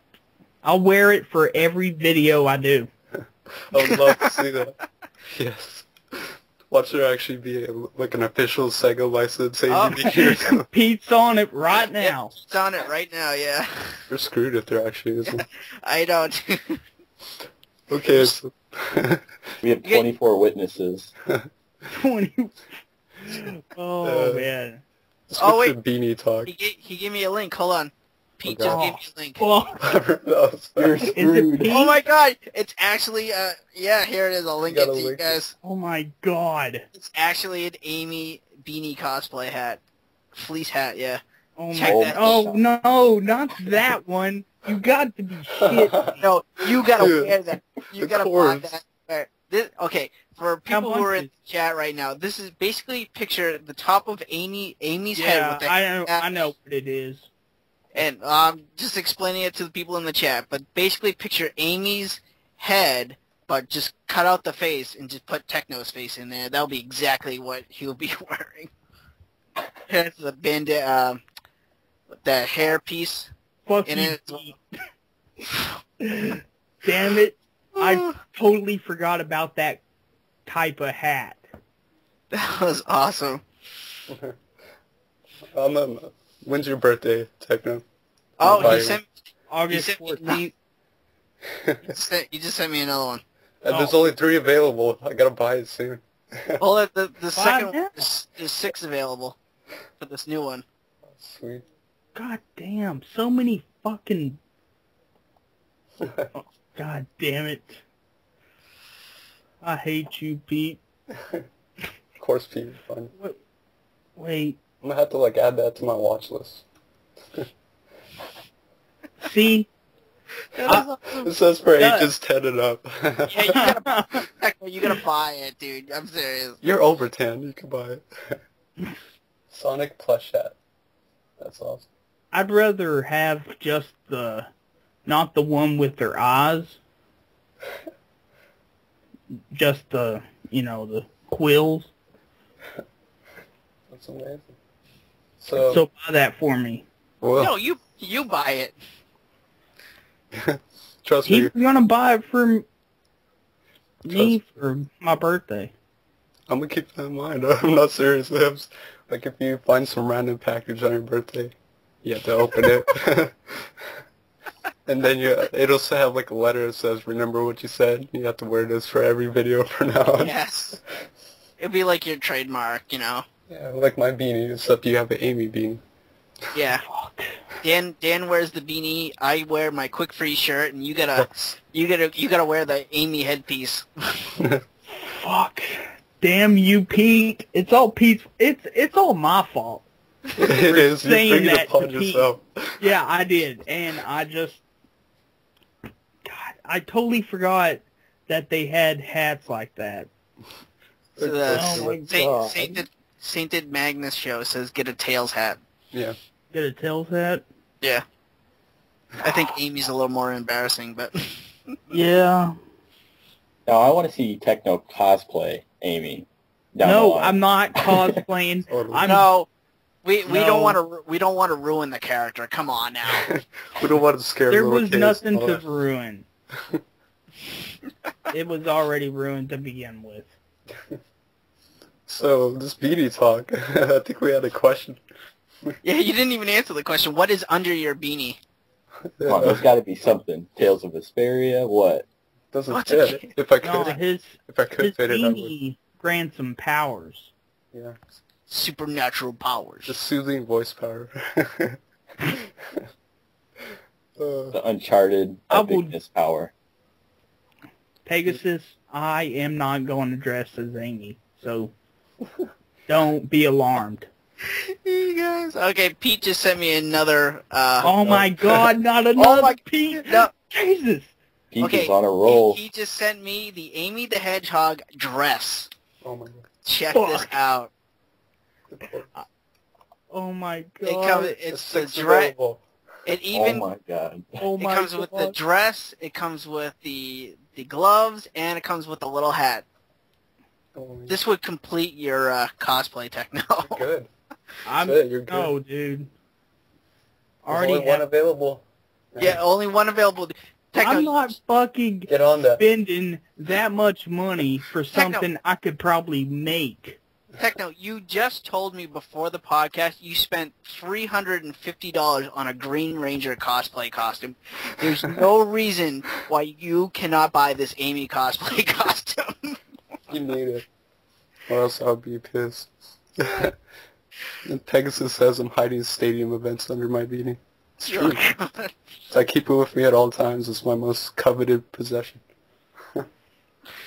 Pete Dorr says there's 4 sold for the dress. So Techno. you have no excuse, man. You Techno. No, I'm not. Oh, I told you guys I would wear the hat. all right. You wear the hat. All right, wear the hat, but not the dress. That's good. Yeah. And to answer the question, I just have like medium short hair, and that's pretty much it. Nothing special, honestly. It's not like I'm bald or nothing. I'm good. Are you sure you're not hiding anything? Nope. Rumors have it you're hiding something under there. Nope. Can't think of anything. He's bald. I have like one big bald spot in the back of my head with long hair. No. Yeah. That was a good question. I'm hiding a picture of Grimace under it. He's hiding a My Little Pony DVD. Yeah, I'm keeping it secret. My Little Pony, god damn it. Speaking of like weird memorabilia, Clive bought a new, pretty awesome T-shirt. Why don't you tell him about that? You know what? You know what? No, I don't even want to tell you guys because you totally fucking made fun of me for the podcast. I wasn't making fun of you. I just thought you should have bought the salmon one. Okay, salmon. That was you not guys salmon. make fun of me. So That was you light gotta pink. tell 'em. All right. Before the podcast, I went to, I'll even give you the fucking website. I went to WeLoveFine.com, and I bought a My Little Pony t-shirt with all 6 ponies on it, and it says, smile. Yes. No, hold on. Don't interrupt me. It says, smile, every pony. Oh, And I got the black one, because the black one makes me look tough. yeah. Tough Now, guy. they did come in other colors. They came in a navy blue, and not salmon. Navy blue. Not salmon, but it came with a light Silver salmon. salmon. It's light pink, but I did not buy that one. I bought the black one. You should have bought the Should pink one. have bought the pink one. Yeah. You know what? You guys make fun of me enough. No, I'm picking black because it makes me look tough. So, tough Shit. ponies all the way. You need a tattoo with that. Yeah. You know what? I already have a tattoo. I don't need a tattoo of ponies. You need like the ponies, the whole gang looking like all mean or something. Yeah, You know what? on They your actually, back. they actually had a T-shirt with the ponies wearing like black bracelets with spikes on them, but I didn't get that one because I don't want to be too tough. So I don't want to scare people or intimidate people. you know what? That's the Calm it last. down. That is the last thing I want to do. Good stuff. And My if you God. guys want to see this T-shirt, I think I might do like an unboxing as soon as I get it in the mail. Oh, you totally should. I'll And Alright, bring put it on. everything I'll- on alright. my... I'll do it right now. As soon as I get the T-shirt, I'll do an unboxing and I'll show you guys. It looks pretty badass. Thanks. So Yeah. So- That's a good Damn question. it. It was nice talking to you guys. Thanks for being on. Thanks for Just making fucked my life up. Techno just got screwed there, but it's good. My fucking God. What are you? Oh my God. It's all Pete's fault. Dude, I want to thank Pete Dorr for sending me those links because those were hilarious. He knows how to find stuff on eBay. Yeah. I don't know why I asked him because I know he could find anything. He could find a piece of poop on there selling for about $1,000 if you wanted to. Alright. Calling another guy right now. The SMS. Who is this? Yep. Saint Magnus. Calling the Sanctus Magnus show. Oh. Can't wait to see that unboxing, Clive. Dude, I'm not lying. As soon as I get the package, I'll do an unboxing for you guys. Yo, how are you folks? What's going What's going on, man? Yeah. Not Chris, good anymore. So, how's everyone doing? Pretty Oh, I'm good. doing pretty good, Pretty- man. How are you? I'm not too bad. It is like 4:45 in the morning over here, and I'm still awake. Wow. Thanks for sticking it through. Yeah, man. Yeah, no worries. Oh my God.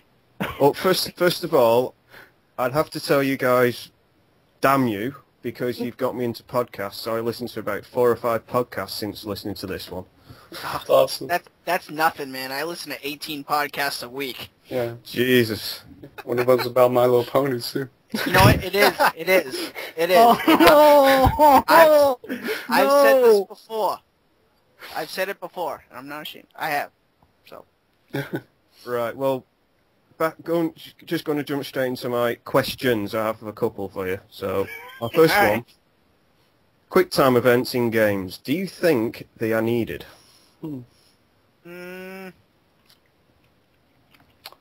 I could go either way. You know, some are good, some are not needed. Like, I like looking at them, but if there's too many, I think it just kind of ruins the game. Yeah, but if it's well executed, like a Heavy Rain, it's really, it makes it just so much more engaging as a game. But if it's like tacked on, where like it's like it really shouldn't be there, like this isn't necessary, it's kind of odd because you don't expect it or whatnot. Yeah, I found that with because I played Dragon Ball Z Ultimate Tenkaichi a lot, and that is basically a fighting game with more quick time events than you can shake a stick at. And I know they're trying to capture the feel of the series, of how all the fights happen and stuff like that, but I think they've gone a bit overboard with the quick time events and mini games. It doesn't feel like a decent game anymore. Yeah. Oh my god. What? Sorry. Techno, did you really just send us a link of someone selling poop on eBay? I've got to see this for myself. Where is it? Pete, of course Pete would find it. Are you That's what I said. I said Pete could find anything. Oh God. I'm not even opening it. Fossilized dino poop. Fossilized dino poop. Someone is selling it on eBay. Wow. That, and he's what's making me laugh? It's going for $127. Oh my god. Totally. $127 for a piece of shit. Wow. I don't know what to say to that. I don't. But anyway, my next question, we'll get straight on with it. Trying to get off the shit topic. Right. Not much gaming related, but more anime, cartoony type things. Name 3 series that you've ever watched that you'd collect every single episode, movie, book, whatever they do. Which ones would they be? Oh, that's easy, man. Yeah.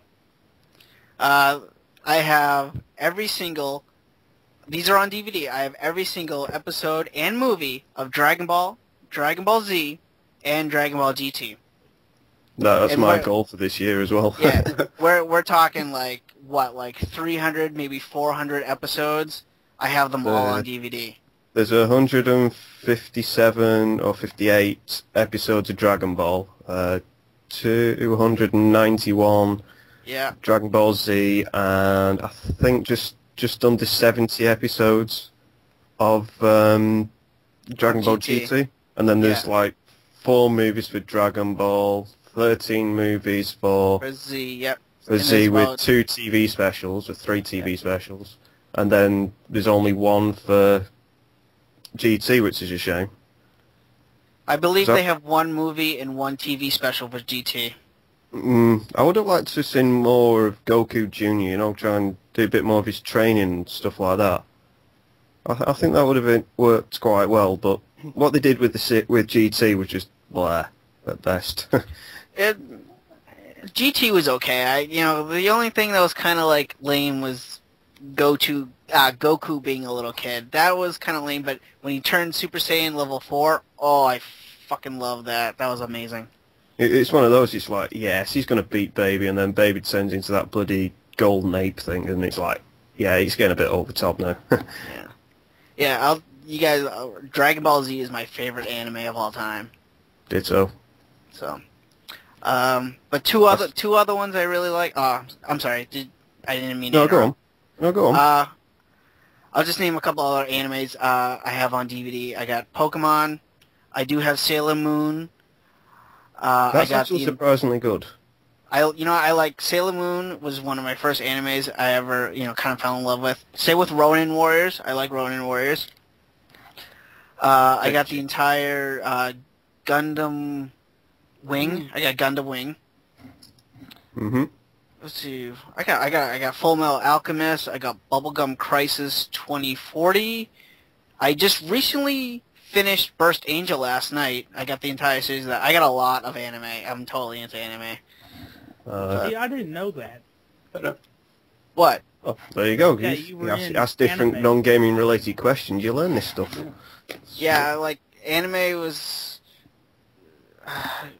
Got back into anime when the WB started showing Ronin Warriors on it, and I love the whole transform. Like you're a normal guy, and I love guys that can just transform into like superheroes. You know, like and Ronin Warriors brought that.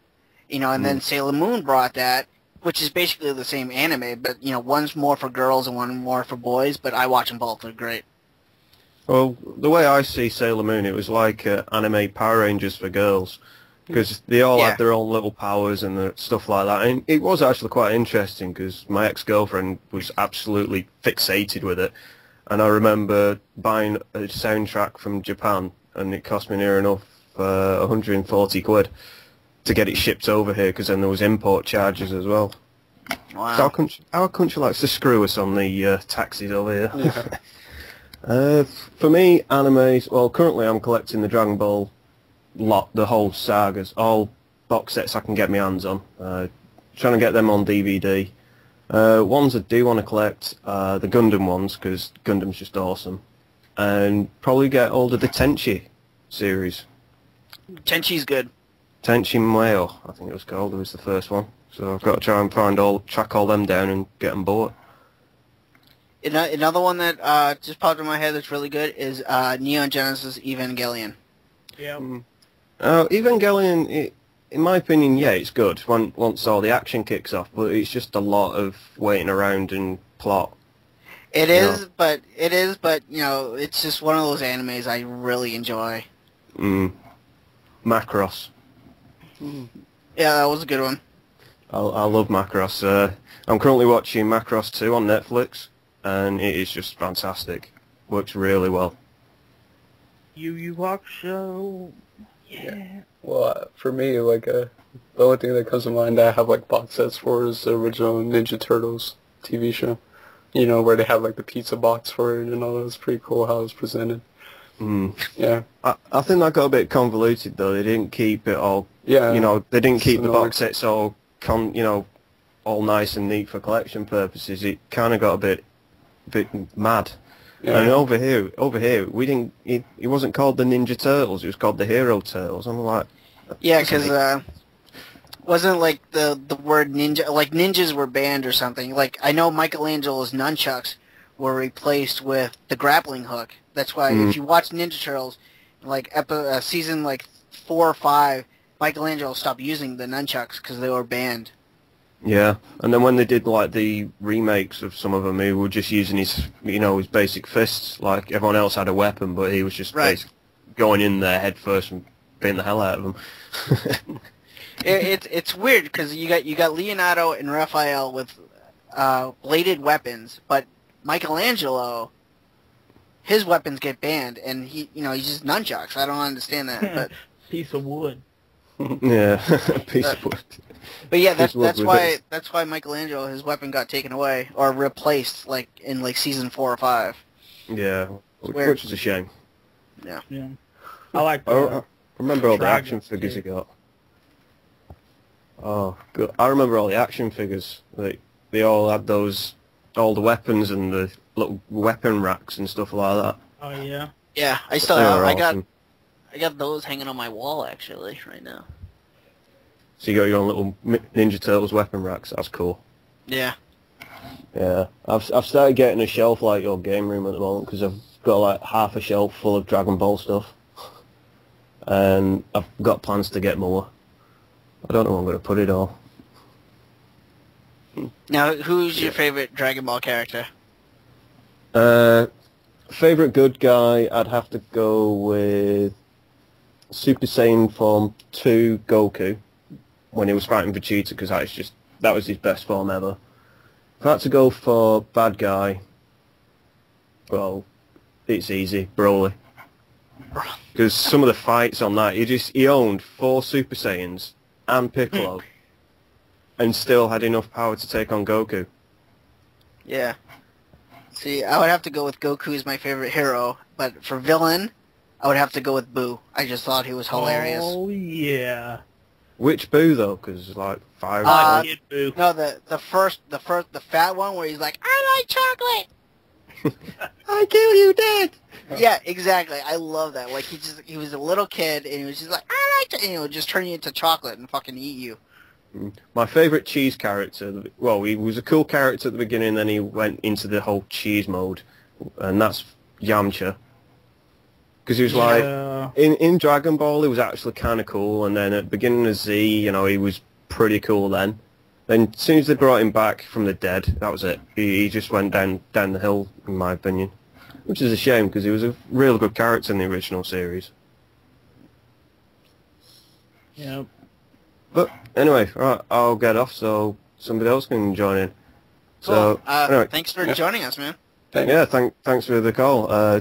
Take care and have fun. I shall see you all later. Later, man. Later. Bye. Alright, I got one more, or another one. He's been on the podcast before. Call him right now. Who is it? It's someone awesome. Awesome. Awesome. Oh, yes. Oh! He's coming. It's coming. He's been on the podcast twice. Oh, way to give it away. Just Who waiting for him to cares? pick up. Waiting for him to pick up. Pick up your phone. Your digital phone. Your What? digital phone. Oh, I think he denied me. What's up with that? Denied. Game over. Yeah. Game over, yeah! Okay. If anyone knew what that was from, you should be glad, because it's an awesome game. Daytona. Alright. Oh, he denied me again. What the heck? Josh, Doesn't like you. what the hell? Oh, you just gave it away. What's wrong with you? Dude, everyone knows. Oh, Alright, well. Josh is back online. Alright, we're trying to get there he games. We're trying to get games of war in here. Trying to get games of war. Well, Play It was on twice, too. Yeah. Oh yeah, that's Yeah. right. Because you were gone once. Yeah. Yeah. Well, I wanted to talk. I wanted to talk to our naked YouTuber. Yeah, you have to. It's a must. Taylor's leaving. Bye, Taylor. Bye, Taylor. Bye, Taylor. Give me your golden poo. Golden poo. Golden poo. Alright. Can you guys add Josh? I'm trying to add Josh, so. Let me see here. We're trying to get games of war, so. I bet Pete could find golden poo on eBay. No, we don't need to look There we at go. golden poo. Yo, Hey, it's Hello. Josh. Hey, what's going on? What's up, Josh? What's up, man? How you guys doing? We're doing pretty good. We're doing it. Nice. Dan, how you happy about the reprint from Oh my Radiant? god, yes. You should have seen my face when I, read that. Oh. Or when Atlas first put, because I was there, literally when it popped up in my newsfeed in Facebook. And I'm Yeah. like, oh my god, yes, please, please. And I already have it pre-ordered from Amazon, so hope Nice. that goes well. Yeah, you almost knew it was going to happen when you saw the saw the post on Facebook, you know. Yeah, I was like, I know Atlas. They're not going to, if they're going to mention it, they're going to do it, you know. It's Yeah, kind of how they're they do stuff. Not going to antagonize the fans. Yeah, I can't wait to get it since we've been talking so highly of it. It's been... Yeah, it's fantastic, dude. So what have you been playing recently, dude? Anything good?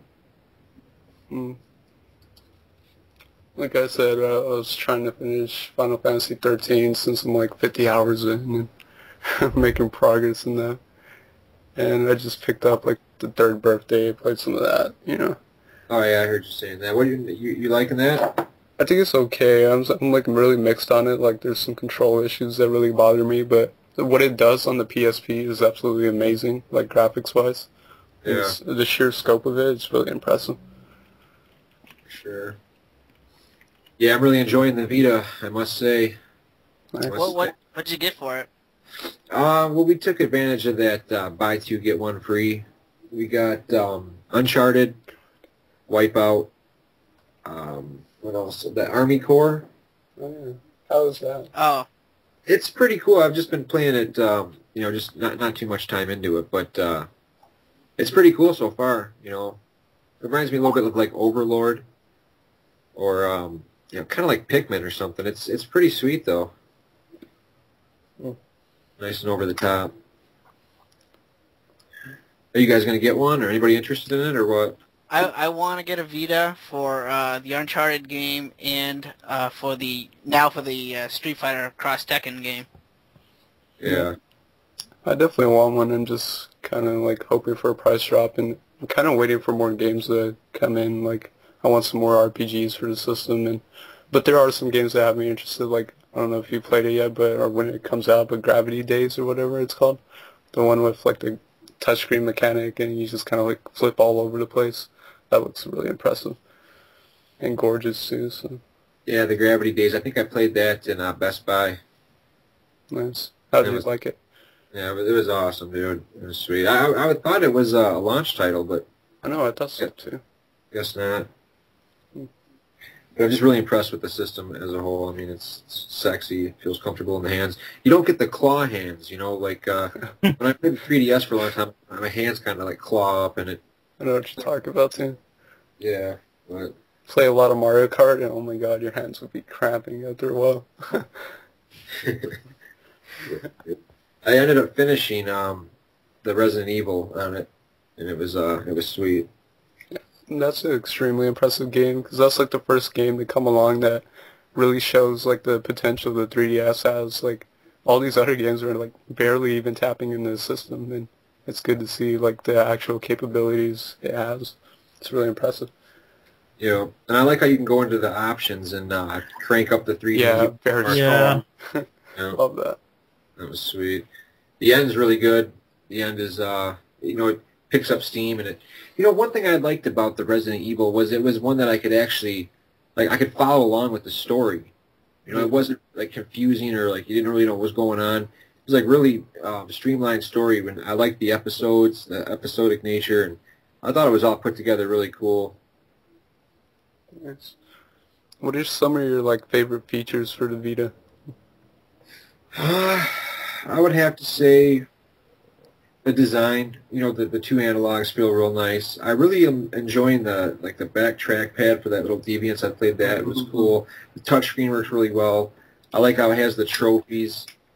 Just the whole operating system when you first turn it on, and the screen is just amazing. It's just, I think that we're in for a real treat when the RPGs start hitting for it. I mean, you're a fan just like me, dude. I can't wait to see an RPG in this, beautiful towns and out in the world maps, the waterfalls and the vistas. It's going to look great on the system.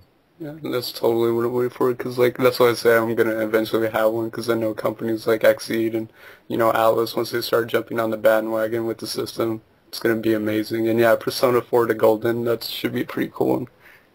So.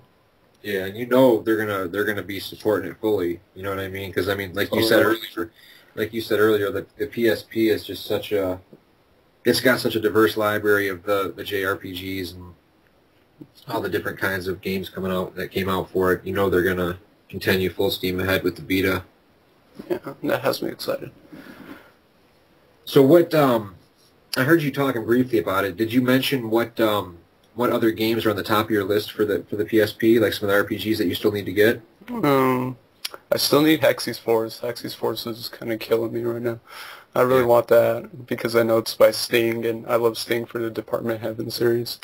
I'm excited since Atlas announced both of them, Gungnir and Girl Lancer 4, Wayfarer of Time. And especially Gungnir. Gungnir looks so much remarkably like Nights in a Nightmare, which I loved. So I can't wait to get that. I'm actually really happy with my collection. I got a lot of games I've been looking for.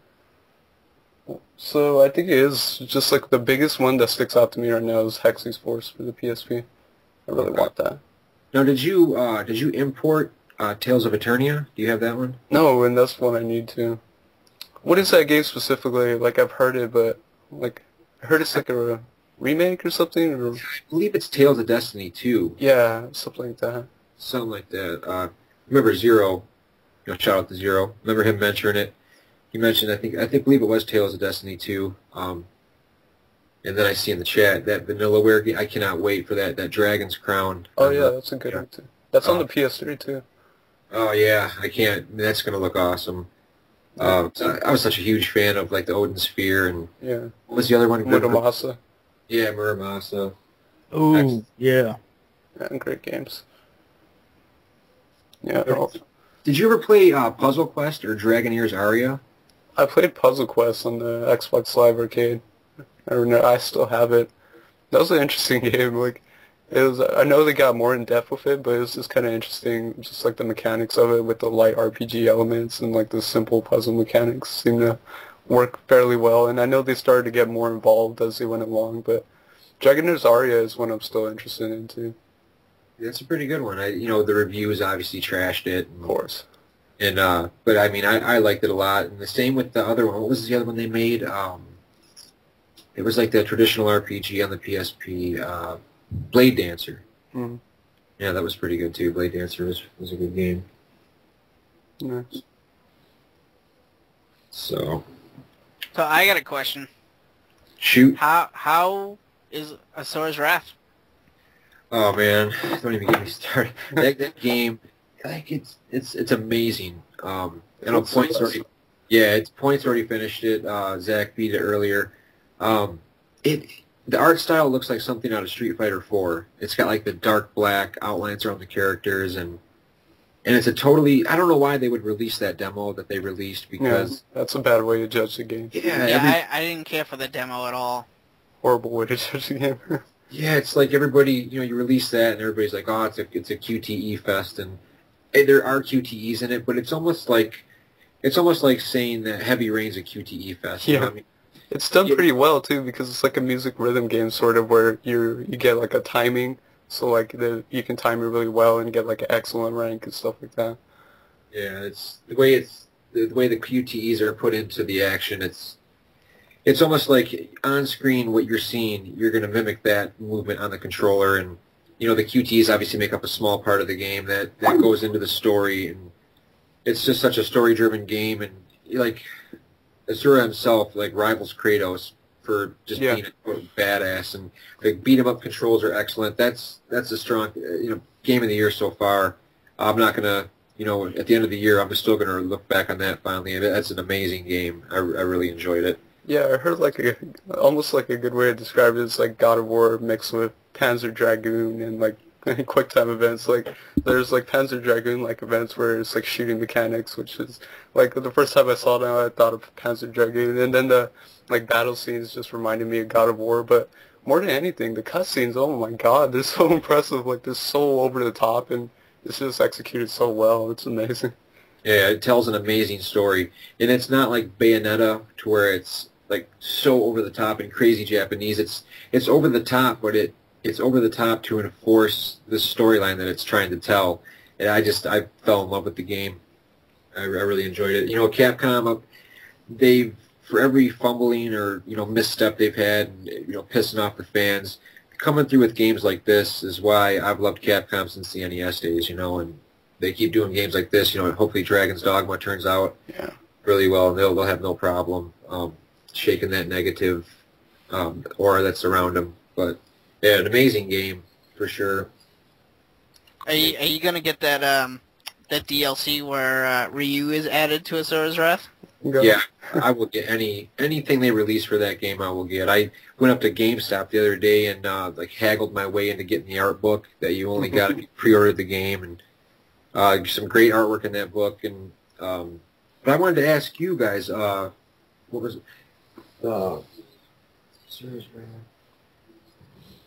Tales of the Abyss, Quick Freeze. I know you were waiting on that for a while. Oh, yeah. You finally got it?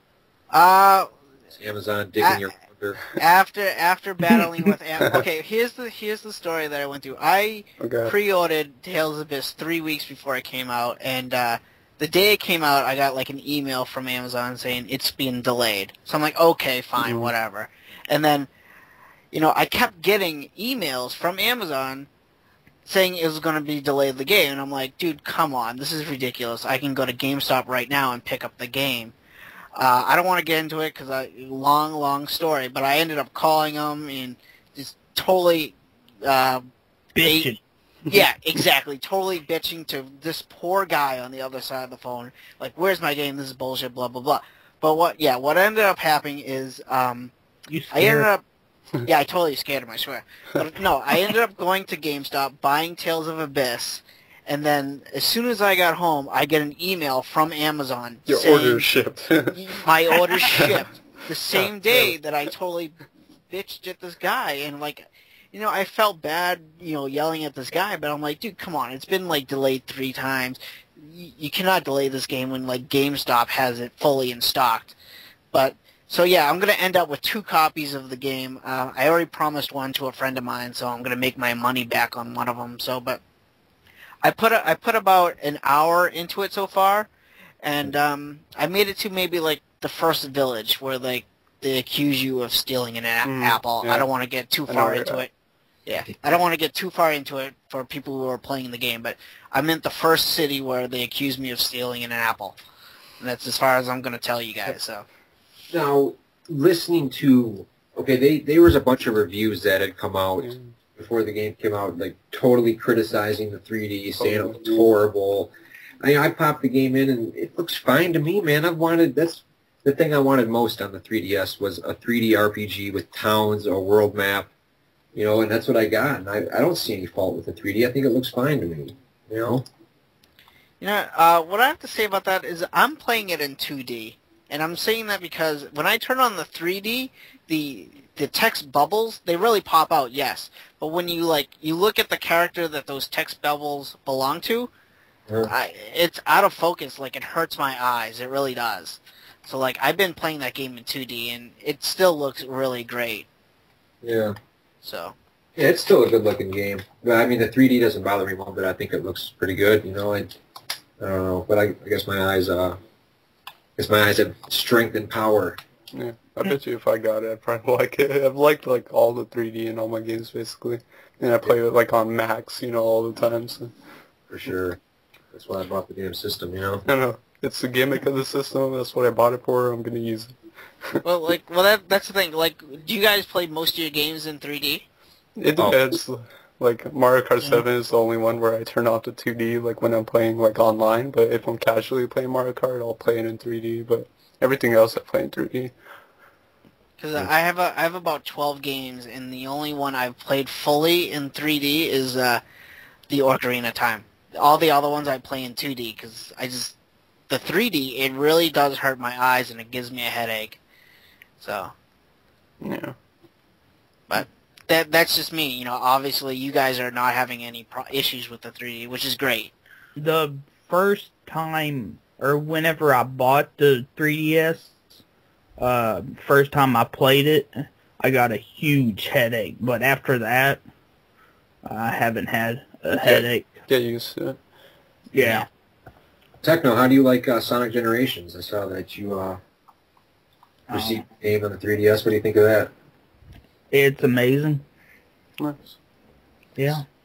If you like Sonic Rush, the first one, I didn't really play much of the second Rush. Then you'll like Sonic Generations on 3DS. How cool was it seeing the Mushroom Hill Zone once again? Oh man, it was awesome.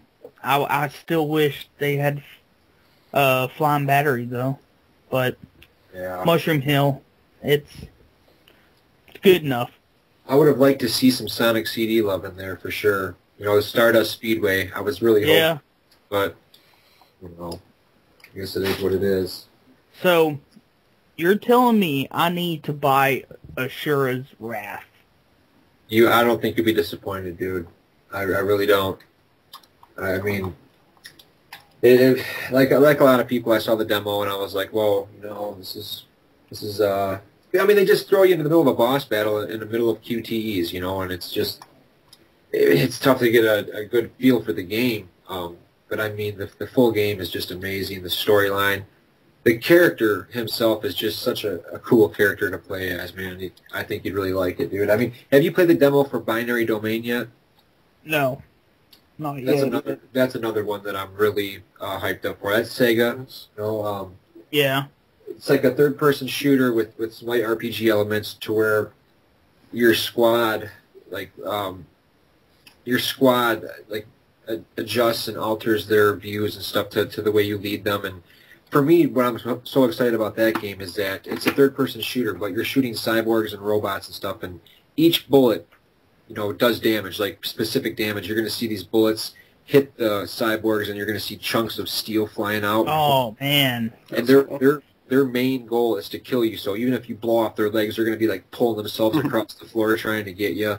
And I'm all about that, you know, the proper physics with the bullets. Yeah. You know, it's Binary Domain looks awesome. I was going to try that out last night, too, because I was on a demo kick, and I tried some demos like SSX, Darkness 2, and I forgot to get that one, but I definitely want to try that out. Because I saw it there, and I wanted to try it. How'd you like SSX? Oh my god, I loved it. I loved it. It's amazing. It's tricky on steroids. Like, it's so over the top. Like, the biggest thing that, like, surprised me is, like I said before, like, watching the videos, it made it to look really cool and all that, but it was one of those where I'm like, oh, it's probably not like that in the game, you know, it's just kind of hyping it up. But, you know, you go to play it, it's, like, so over the top, just like it. It's so smooth. The controls are, like, spotless with the trick stick. I played a lot of Skate, like the Skate series, which is from EA, so I felt right at home with the trick stick. I thought it handled beautifully. And it's so good. Like, it just feels good. I love that game. I can't wait. Yeah, yeah.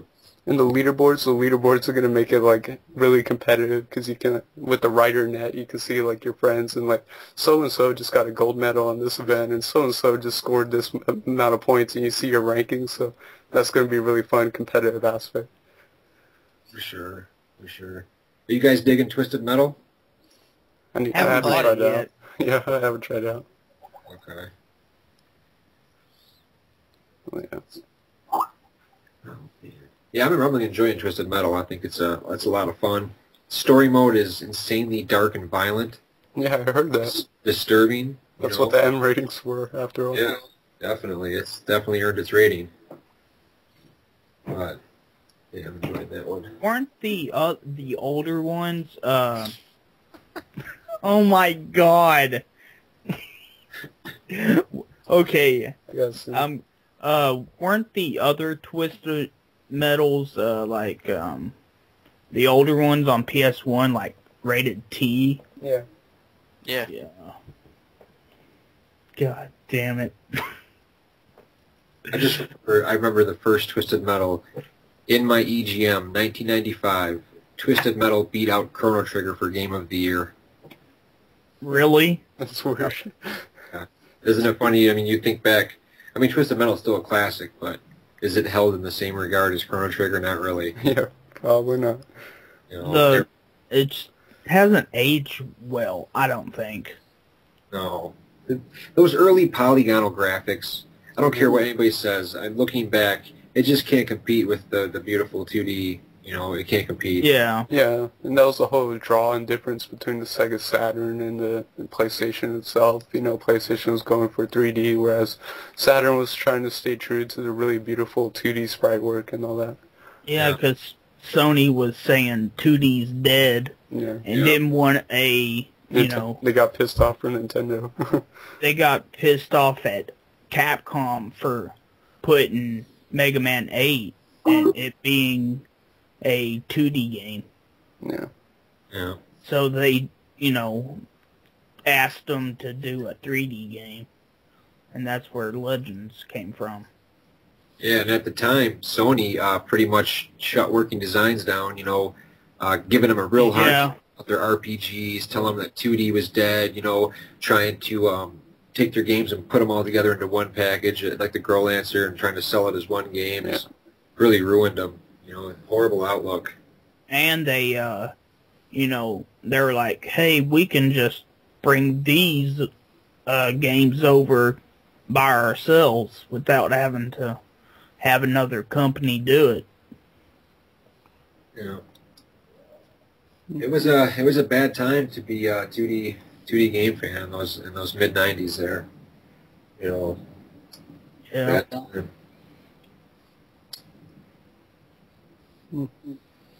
Indeed. Indeed. Techno. Yes. So, when are you getting Tales of Vesperia? I will be Oh yeah. I bought Tales of Vesperia. So proud of him. So proud of him. I bought it on Amazon and it's shipping here this coming Thursday. It will be here estimated Thursday, yeah. so how much did you pay for that? It has shipped like $22. Yeah, that's pretty much the going rate. That's good. I saw it in GameStop the other day. They wanted $39.99 for a used copy, and it was beat to shit. It looked like somebody had pissed in the insert. It was all wrinkled up and dirt and gouged. I was like, good God. It's not going that much. It stunk. It was disgusting looking. Since I've been buying games on Amazon, I haven't been to GameStop in about 5 months. That's funny that you say that. That's kind of like the same thing that happened with me. As soon as I discovered Amazon, I'm like, I don't need GameStop anymore. Like, I'm okay. I'll go to GameStop occasionally just to kind of rummage through and try and see if I could find any rare stuff. Yeah, also, before GameStop, I heard GameStop will stop selling GameCube games. Yep. Yeah. So if, you know... And the PS2, they're trying to get rid of PS2. Yeah, PS2 will be that's when after they get rid of GameCube. So they're slashing prices. That's when I found like Tales of the Abyss and Final Fantasy 12, Dawn of Mana on the PS2 for like a couple bucks a piece. That was pretty sweet. Yeah, mine has like buy two get two free. Yeah. So yeah, they're definitely getting rid of them. My GameStop has the PS2 games in those little sleeves. Oh my god. They don't have the actual cases? Nope. Oh. Not anymore. They throw them away, yeah. That's where that's why I went, and I was so surprised actually when I saw like the PS2 shelf with like actual cases. So that made me happy. Yeah, GameStop's definitely a place I'd go only if I have to. You know, I was having trouble finding Tales of the. I couldn't find Tales of the Abyss anywhere. No, Walmart didn't have it. Best Buy didn't have it. You know, I didn't want to wait online, so you know, I went to GameStop, but only if I have to. And I definitely don't like. I've pretty much done trading in games anyway, but I just don't like giving them the money like that, so they can rip me off. You know. Yeah. Yeah. Because they will. They'll take your money and rip you off. You know. Yeah, and their quality, and sometimes they don't care for their stuff, or, you know. Yeah, and some, I know not most, or not all GameStops, but the one here in my town, are the people running it, are dicks.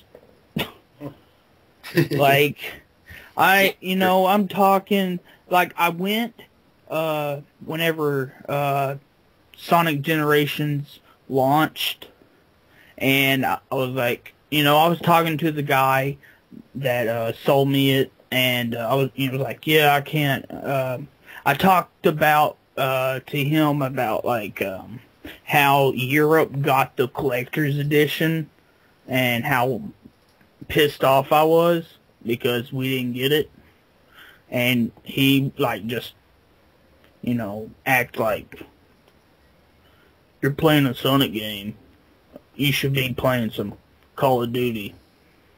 Wow, that's stupid. They should not tell you that. No. Yeah.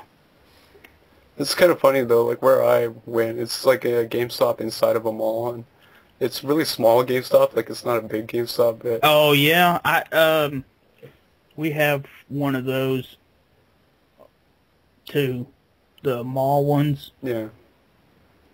Yeah, and the guys over there were really helpful. Actually, it was kind of surreal, but I remember I bought like Star Ocean from them, like Star Ocean The Last Hope, and I tried to buy it new because like I was really picky about it, and like the guy obviously tried to talk me into like, oh, you could save a couple dollars on a used game. And I'm like, no, it's like I actually really want this game. I'm a big fan of the series, and it's an RPG. I kind of want it new, so I bought it new, and it wasn't factory sealed, of course, and it's like sealed with this little cheap circle sticker on the side, and I'm like, this is not a good sign. I open it up, and it's missing the first disc. Oh. It's a 3-disc game, and it's got disc 2, disc 3, and I'm like, are you kidding me? This is not new. I looked at the games, I'm like, these are not new. These are used, and they're all like kind of scuffed up and all that, but they actually did take care of me. I went back, and I'm like, oh, we're sorry to hear that, so they gave me the best condition disc one they had, and then charged me used for it. So they knocked down the price, and they let me keep like basically the kind of mint condition case and everything. So and they were really helpful. So Rare instance there. Dan, how did you enjoy? Did you play the Star Ocean remakes on the PSP? No, I'm interested in those. They're really, really good remakes on the PSP. I really enjoyed those games. They look fantastic on this system. I know it's first departure and second departure, so it was like second departure a direct continuation off first departure. Like, is it like that? Yeah, it's let me see. It's been a long time since I've played it. I believe they're not direct, but there's like certain things that tie them in together. I could be wrong. I haven't played the second evolution in a long time, but I believe that they're just separate. Oh my God! What is it, Techno? Someone's outside honking their fucking horn. You know what's pissing me off? It's fucking 11:25. That's crazy. It's like their alarm. You know what's pissing me off? That fucking horn. God damn it. Hold on, I'm going to tell them to go shut the fuck up. Go. Wait. Take your laptop. Wait, they stopped. Thank God. They heard you. They're watching the stream. They're two separate games, Dan. They're not tied together in terms of story, but that's good. Yeah, there's some great games. Yeah, I love the this kind of sprite work in them, like the artwork in it. And when I looked it up, it looks really awesome. And I'm a big fan of Star Ocean. I played the 361, PS2 one, etc. Yeah, I liked Till the End of Time. I really enjoyed that one. Yeah, and that's interesting too because I looked it up and a lot of people kind of bash that game, like they don't like it. And then people really praise the 361, and I'm like, oh, the 361 was good, but I kind of still preferred Till the End of Time. Yeah, I'm an open-minded dude. I mean, I liked Enchanted Arms. You know. Yeah, that's funny. That was the first RPG I ever bought for my 360, and I bought it at GameStop, of course. But because I just got the system, I'm like, man, I want an RPG. And I look at the back, it says the first RPG, and I'm like, okay, I'll try this out. And even though I haven't played in literally over a year, but even though I got stuck at a certain point, I enjoyed what I played. It's kind of got that really kind of small tactic grid system, but it wasn't too bad actually.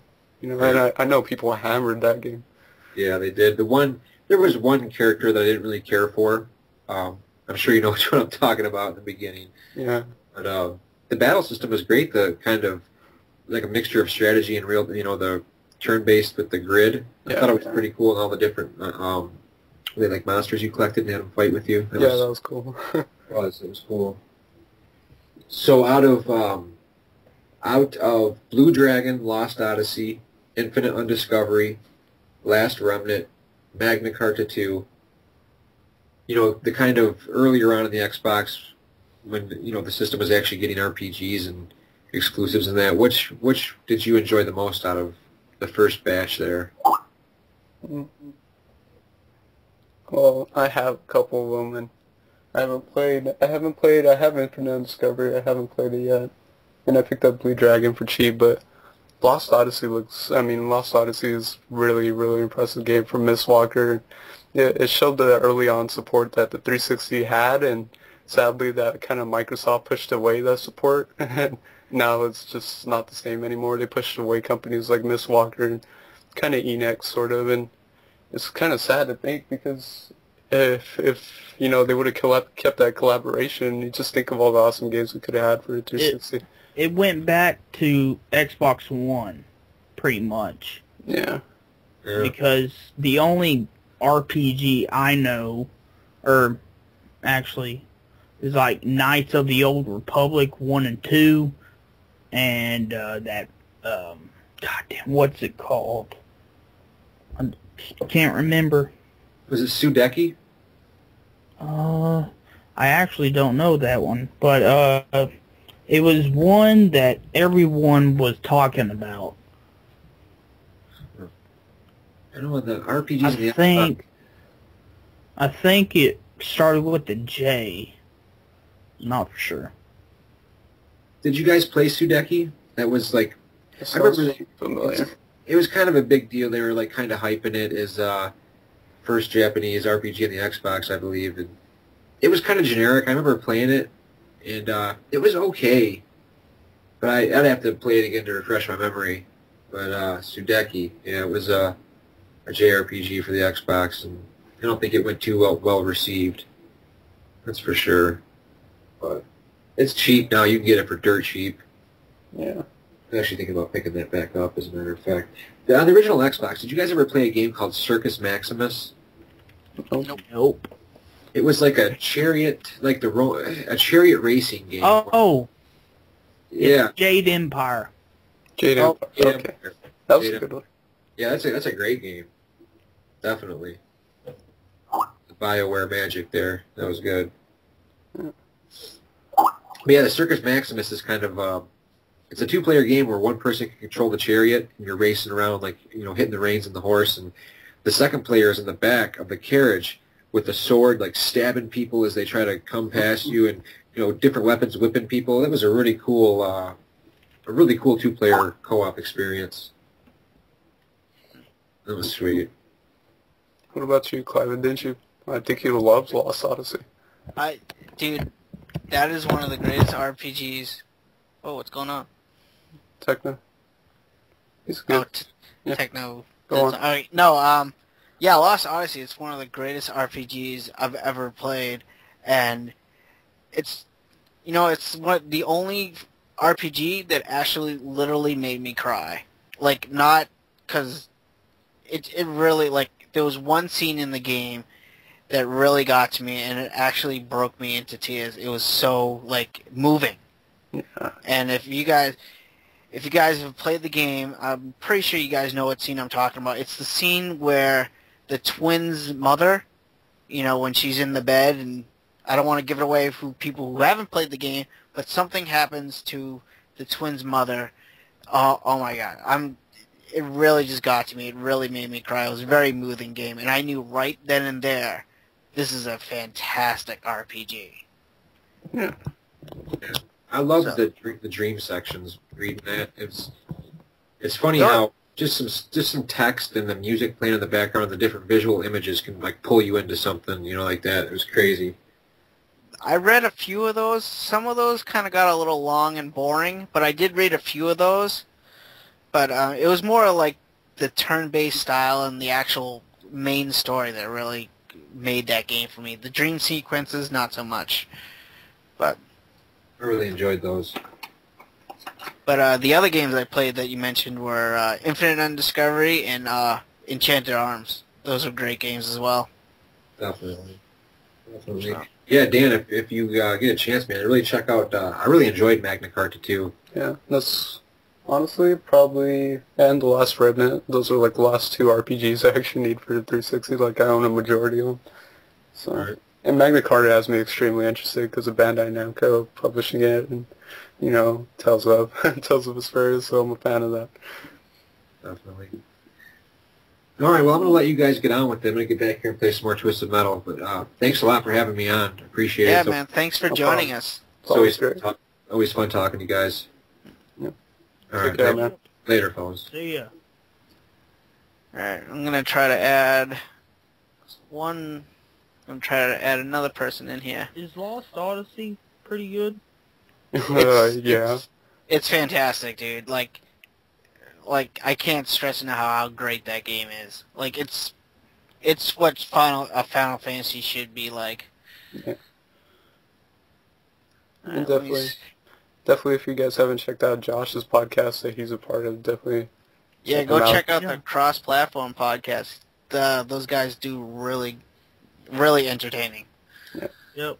Oh, we got him. Yeah, we're trying to get him. Oh, Skater's leaving. Later, Skater. Later, Skater. Later, man. Alright, let's see. Hold on. I got another question from Pegasus. He asked, what classic arcade game would you guys like to see in the Xbox or PlayStation network? Okay. Sunset Riders. Sunset Riders. Good one. Boom. I don't know. What game would I like? Alien vs. Predator. The arcade game. That's a good one. Oh, bro. I have it on my original Xbox. I'm trying to think. But I'll have to think of something and answer you later, Pegasus. But right now we got Adwell. What's going on? Yeah, how's it going, guys? What's going on, man? How you guys been? Pretty good. Pretty good, man. So what do you got a question, comment? Oh yeah, I got a random question. I kind of just thought of this like in 5 seconds. Alright, Nintendo, the Wii U, the PlayStation 4, and the Xbox 720. You gotta sleep with one, marry one, and kill one. Which is I'm sorry, what was the question? Alright. No, I'm looking at the chat, I'm sorry. The Wii U, the PlayStation 4, and the Xbox 720. You gotta sleep with one, marry one, and kill one. Which is it for you guys? Marry the Xbox. Kill the PlayStation. Oh, come on. And what was the other? Marry. What did I say? Marry the Xbox. Sleep, marry, kill. Okay, sleep with Nintendo. Marry Xbox. Kill PlayStation.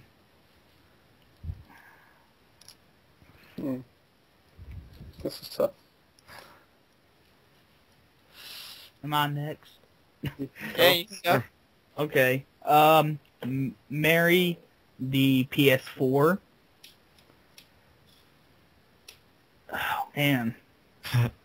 This is hard. There's serious decisions here. It's so serious. It's very serious. It's the most important question of the night.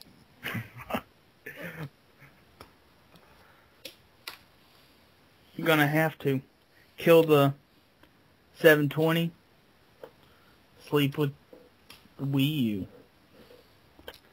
This is tough. This is really tough. I'm trying to think. Because, to me, like, I would kind of marry the Wii U because it's the only one that's actually bringing something new to the party. Like, we know what to expect from a 720 or PS4 or, like, HD graphics. The graphics aren't going to improve until they make a breakthrough in HD. They might add some new intuitive features, but for playing a new game in a new style, I think that's why I'd marry the Wii U. And also it's upgraded to HD, so it just had so much possibilities with that tablet controller. I think it's really interesting. And to sleep with one, probably the Xbox 720. And, you know, I don't, like, the PS4 would be okay, but I'd still probably sleep with the PS4 too. Sleep with those two both. I'd sleep with all of them. What about you, Rad? What would you do? God, stuff. Well, I'd probably actually go with you. You know, marry the Wii U. Because yeah, like you said, it's bringing something new. Probably have to sleep with the PlayStation 4 just to get some of that DLC. You know, old Final Fantasy stuff. Chrono Trigger on there. They put on there. I see all the good RPGs I still love.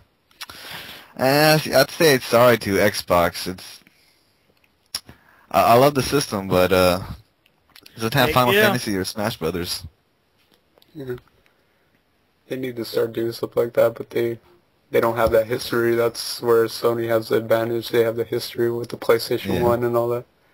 And the best Microsoft could do is Xbox exclusive titles from the original Xbox, which they gave up on. So much better. Yeah.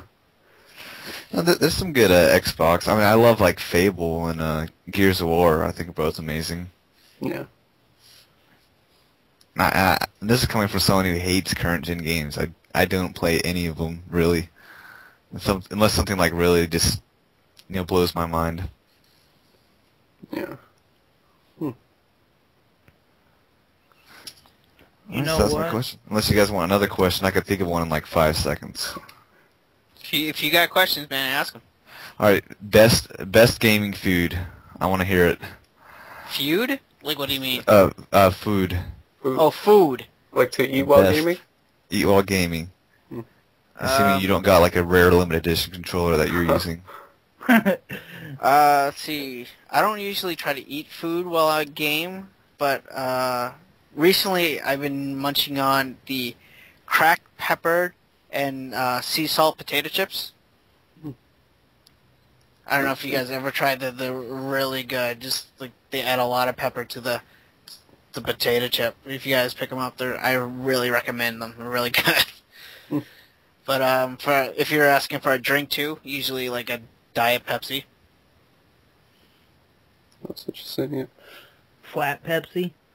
Oh yeah, No. when you boiled it. No, boiling not- Pepsi for a science experiment. Not flat or boiled Pepsi. Diet Pepsi. For me, I find myself eating a lot of like cup noodles during like gaming sessions. It's so easy. It's so good. Yeah, it's so easy to eat them and all that. When you're done, you got a nice warm drink. Yeah, I always drink that stuff too. I can't be the only one, but I love that. I like the taste of it. I drink it. Yeah, it's so good. And for a drink, I usually am preference to cherry cola of any sort, preferably cherry Coca-Cola, but we have RC here, so cherry RC is actually pretty good too. It's actually what I'm it's actually what I'm drinking right now, cherry Royal Cola. It's pretty sweet. So yeah, I didn't know either, Michael, that they had cherry RC. Yeah. Yeah, that's astonishing. Yeah, I don't really drink much RC cola though. Yeah. But as a runner-up, as a cherry soda, it's actually really good and it's affordable, like super cheap to get a 12-pack. Yeah, that is true. Gotta save money on food. Yeah, name brand is expensive. Except for cereal, I gotta go name brand cereal. Yeah, I think, off-brand cereal is kind of weird. Like, they usually have a weird taste to them, and you just gotta have the real deal with cereal. I'd have to say pizza. 'Cause I'm a fat fuck. BRB, gotta go get my burger. Burger. Grimace. Dude, that was so funny. The way I said, I just like, just burger. So Yeah, but I mean, I remember so many times I'd have like my cousins over or friends during the PS1 days and getting pizza on the weekends and just eating that and playing some Donos, Spider-Man, just anything. Do you remember when Pizza Hut used to give PS1 demos? That was so great. Yep.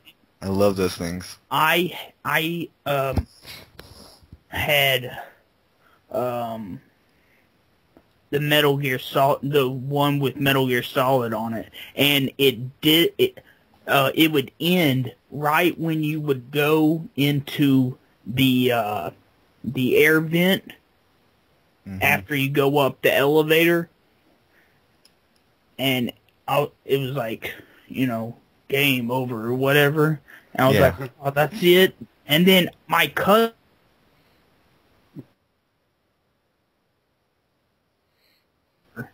so I was pissed.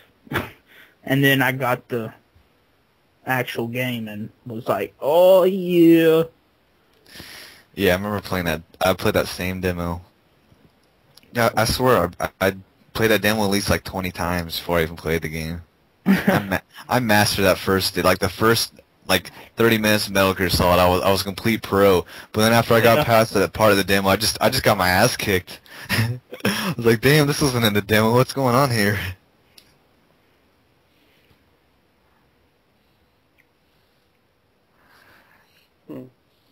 Yeah. All right. Well, I can't think of any more questions. Yeah. But I got an answer to Pegasus' question. What game would you like to be on the Xbox Arcade and PlayStation Network? And I thought there was an old beat 'em up game of Spider-Man, where you get to play as Spider-Man, Black Cat, Namor, and Hawkeye. I would like that. I think it's made by Konami. Is that one of those old beat 'em up games? Yeah, it's like an old beat 'em up game where you get to play as either Spider-Man, Black Cat, Hawkeye, or Namor. Yeah, that'd be pretty sick. So, yeah. Some 4-player online co-op. Yeah, well, that was one of my favorite beat 'em up games. Just like, The Simpsons or Turtles in Time or something like that. Yeah. I want to get those cabinets so bad. I like the Super Nintendo version better than the arcade version of Turtles in Time. Oh, because it added more levels. Yeah, it added one more level and it was a lot tougher. Yeah. Yeah, that one was hard. Still play it. I played it like last week. Got my ass kicked. Dude, those old games were relentless. I don't know, when you're a kid, you can play those games for hours and like eventually beat it. Now it's like you play the game, you get your ass kicked on the first level, and you're like, you know what? I'm just gonna put this back on my shelf, pretend like no one saw that. Yeah, that's so true too. Because I could think of so many games where I'm like, man, I beat this so easy as a kid, and I'm like now I'm getting my ass handed to me. I can't do it anymore. You kind of wonder if you can get past the speeder part in Battletoads on level 3, but the worst thing is you die on the stage 2. You're like, damn, man, I didn't even hope no one was watching. Stage 3 was so hard in Battletoads. That game is, I don't even know anyone that's beaten it without like Game Genie. No, well, for some reason we love the hard games the most. Yeah. Yep. Because they gave us challenge. And now they sure did, yeah. Now we don't want it to be hard because we have a backlog to get to. And it's like I want to beat this game. Yeah, if I play a new game, I'm like, oh, this game sucks. I died once. Screw that. It's too hard. Hey guys. What? Yeah. I got another subscriber. Oh my god. Breaking news. This just in. Congrats, man. Digital high five. Explosions! I keep on losing subscribers. It's probably because I've made a video in like 4 months. I think YouTube's been dropping the dead subscribers, so. Dropping some dead weight. Oh, Corn Muffin in the chat says he's beaten Battletoads and Silver Surfer back in the day. God. That's crazy. But can you beat him now? Nope. That's the question. Can you beat him now?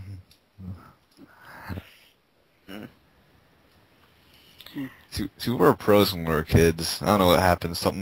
I don't know, like NSYNC came out, and after that we all just started sucking at video games. I think it's because we grow up. We have a lot of other things on our mind. Mm-hmm. Screw that. Still playing like Earthbound.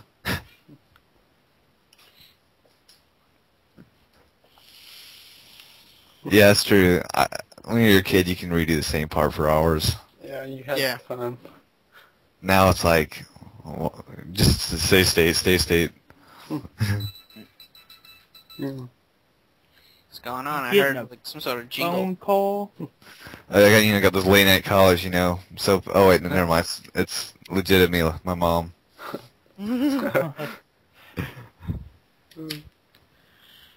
Alright, well, actually, it really is my mom, so I gotta go, guys. Nice talking to you guys. Later, man. Thanks for coming on, man. Good chatting. Take care. Thank you guys, too. Later, man. Alright. Do we have any other... Beat 'em and eat 'em. What the fuck? Do Do you have any other callers that want to call in? Or is that about it? Is everyone tired? Yeah. If not, sleep is for the weak. The night owls out there. I still need to get Ultimate Ghost and Goblins. It's the PSP? Yeah.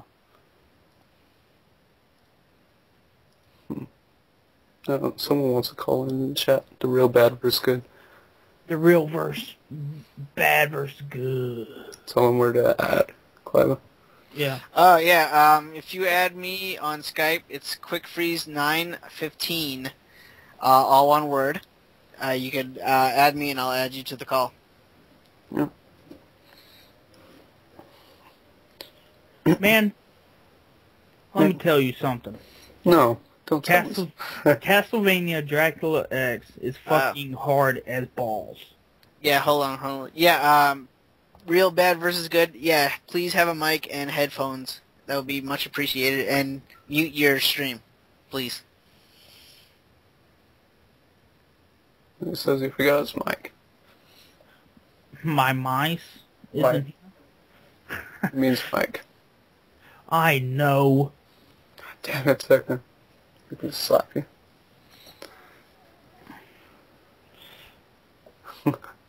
I don't know how anyone could have beaten that game. Too damn hard. I guess. Battletoads? No. Castlevania Dracula X. Oh. And fucking Chris Bucci fucking 100%'d it. Takes time. I bet you anything he played. Well, he was young too whenever he finished it, but he can probably do it now too. Yeah. And that was probably the only game he played for a while, trying to get better at it. Yes, I'm talking about bowling balls. Bowling balls. Bowling balls. I used to bowl. I bowled once. I used to be in a league. Oh my god. Professional. Alright. See, real bad versus good. He cannot get on the podcast for some reason. But if you have a question, just type it in the chat and we'll answer it. Yeah. And we'll probably answer a couple we'll more. do that too. And I know Metallica Carr has another question too, and he's trying to get on the podcast, so, again. So if you guys have questions but you can't get on, just write them in the chat and we'll try to answer them. I'm trying to add Metallica Carr again, but it's not accepting him. He's denying it. Yeah. Ooh.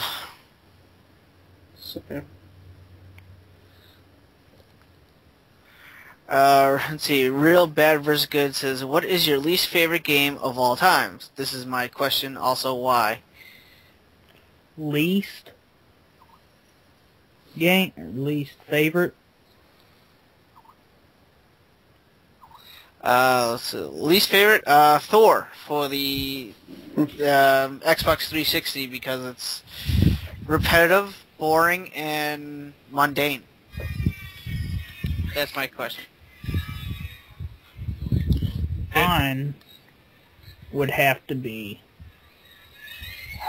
least favorite. No, I'm not going to go with like Superman 64. I'm going to go with one that I thought was going to be amazing, but kind of didn't really. And that would be Pokemon Stadium. That was a great game. Because I thought we were going to get a fucking RPG, Pokemon RPG on a fucking home console. You know how I've wanted one for so damn long. Never got one. What about you, Dan? I'm trying to think. I mean, I played some bad games, but like I don't want to mention the ones that are in my mind right now because they're not like horrible. They're not the worst I played. Huh.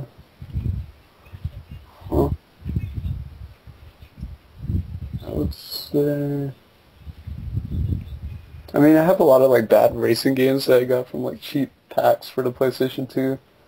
It's just like Super Trucks Racing and like IHRA Racing and DT Racer, like these really generic like wannabe racing games that are just like kind of really uninspired. There's no good track design and there's horrible controls.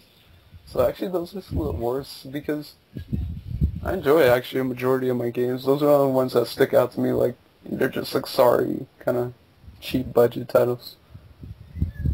Yeah, and I have a few of those. Yeah, so that's my answer. So, we have Metallica car.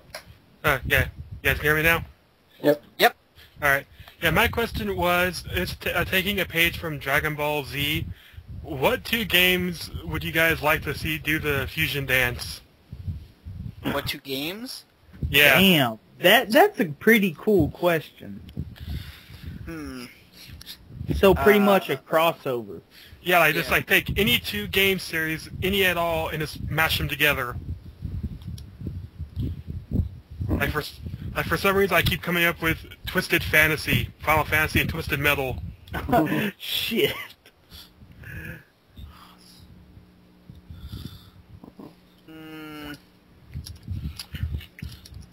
Mortal Kombat versus Street Fighter? Trying to think some really good ones. Darius and R-Type.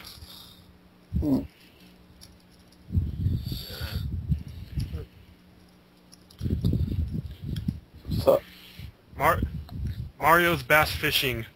Nice. sick. I'm surprised I haven't done that one yet. See, maybe take Mega Man characters, put them in a Turtles in Time scenario. That works. Go to the different Mega Man universes, maybe. Well, one I always thought was interesting that is actually a real deal in Japan is Professor Layton cross Phoenix Wright. I always thought that was an interesting combination because those games are pretty similar in their own right how they play, but they're very different characters, so I thought that was an interesting combo. Grandma made this for you. Here it is. Man, I can't think. I'm what I have in my mind right now is 2 snowboarding games, SSX and Cool Borders. Got Cool Borders. Cool Borders, yeah. Yeah, that's an interesting one that Corn Muffin brings up. Pokemon Cross Nobunaga's Ambition. That's a weird one. Technically, you wouldn't want like Skies of Arcadia crossed with Sonic or something? Sonic They of kind Arcadia. of. Oh man. I got it. Old school. Sonic and Phantasy Star.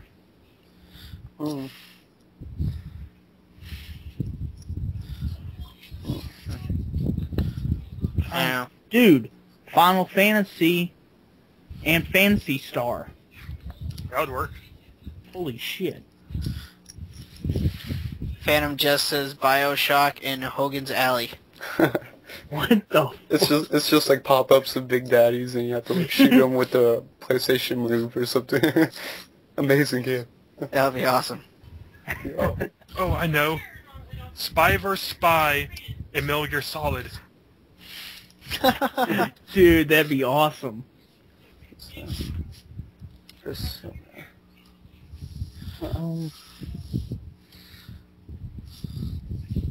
No, I can't think of it anymore. Yeah. One other question, and that is, has there ever been a game that you saw like at the store that you looked at it and said, "Man, this game isn't going to be that great. It looks, you basically do the judge a book by its cover thing to it."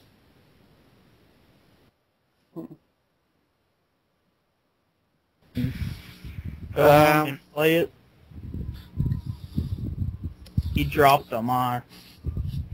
Oh. Can you say that one more time? I said, have you ever had saw a game at the store or like a rental place or something like that, and you looked at it and it looked like, like you thought to yourself, like, this game's probably not going to be that great, but I'll give it a try anyways, and it turned out to be like, one of the best games ever, or at least a good game. Assassin's Creed. Zombies ate my neighbors. Yeah. Oh, I know one that's fresh in my memory that I bought for super cheap, and that's eSWAT for the Sega Genesis. I saw that thing. I'm like, oh, this is just gonna be some crappy generic side scroller, and I actually got addicted to it. I'm like, man, this is a really quality side scroller. It's a lot of fun. That one definitely sticks out to me. Another one for me. It wasn't in a store or anything. It's on the Sonic's Ultimate Genesis collection. Beyond Oasis, and I played it, I gave it a chance, and I was like, this is amazing, so I'm gonna have to buy me a copy. Yeah, that's a pretty good Zelda type game. Yeah. For me, it was the original Toe Jam and Earl. That was a great game too. Yeah, I remember we rented that game a long while back, and I was like, this game looks kind of weird. I tried, like, whoa, presents. Hey, you guys ever get to level 0? Yep. All the time. Yeah. Alright, well, that was my only... Actually, no, can I ask one more? Yeah, sure. Alright. Well, my question is, have you guys ever bought something like off of an Amazon Z Shop or eBay, and like just got basically completely ripped off? Clive knows that. Yes. I did a rant video on it. I bought Mega Man Network Transmission for the GameCube, and the guy put up like a stock photo, and when I got it, it was full of scratches. It had like dog bites all over the case. The plastic was ripped off. And I emailed the guy and I'm like, dude, what the hell, man? You wrote nearly mint as the description. And I got this thing and it was like fucking falling apart. All the scratches all over the disc and everything. Yeah, oh yeah. Yeah, because that happened to me. I got a loose cart of Killer Instinct Gold for the 64, and the bottom end of it, the 64 cartridges have those like little locking tabs at the bottom. Mm-hmm. Yeah. Those things were broken off, and the side of it looked like it had been glued back together and then smoothed down so you couldn't really tell, but you could still tell that it had that shiny look to it like it had been glued. The listing said working order. Yeah. How about you guys? I haven't been like fully screwed over and stuff, but Amazon kind of screwed up with me for like one order, because you buy from Amazon, if you buy multiple orders, like they'll group it together in one package. Yeah. So I bought like Mimano Ayora Chronicles for the PSP, which is like a box set, and it comes with a soundtrack CD. And I also bought 999. And they chose to package it in the smallest package possible to fit those two. Like, they packaged it in a box that could barely fit the box set itself for the PSP. And whoever was packaging it thought it'd be a good idea to cram the DS game in there too. So even if you put a little pressure, it crushed the back of the box, and you can kind of see a crease along the back of it. And I got that, I'm like, are you kidding me? Like, I saw the package, I'm like, please don't tell me they put both of these games in this one thing. And because I knew it, I'm like, oh, I think the box got smashed. And, yeah. And then on Half.com, like, I tried to get Outlier Rana, the Adventure of Arlen on PS3, but I wanted the limited edition with the art book, which is like this big ass box, right? So I get it, and like I pay like, I think it was like $50, which is a fair price for it, because you can't really find it anymore. But I got it, and the guy kind of says, like, the way he talks about it is like you would think it comes with the game. So I get it, opened up the box, no game inside.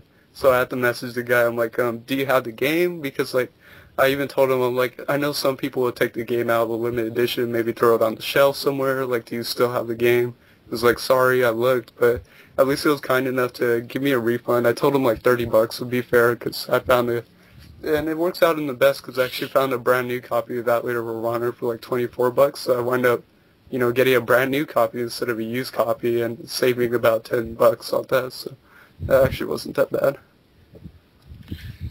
What about you, Techno?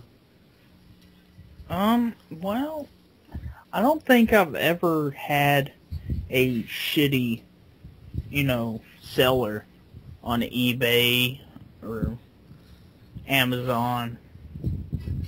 The only thing would be probably Castlevania Bloodlines I bought on Amazon. I don't remember how much I paid for it. But like the box is kind of has like a rip in it, and there's like a sticker, like part of a sticker, and then one that was there but got ripped off.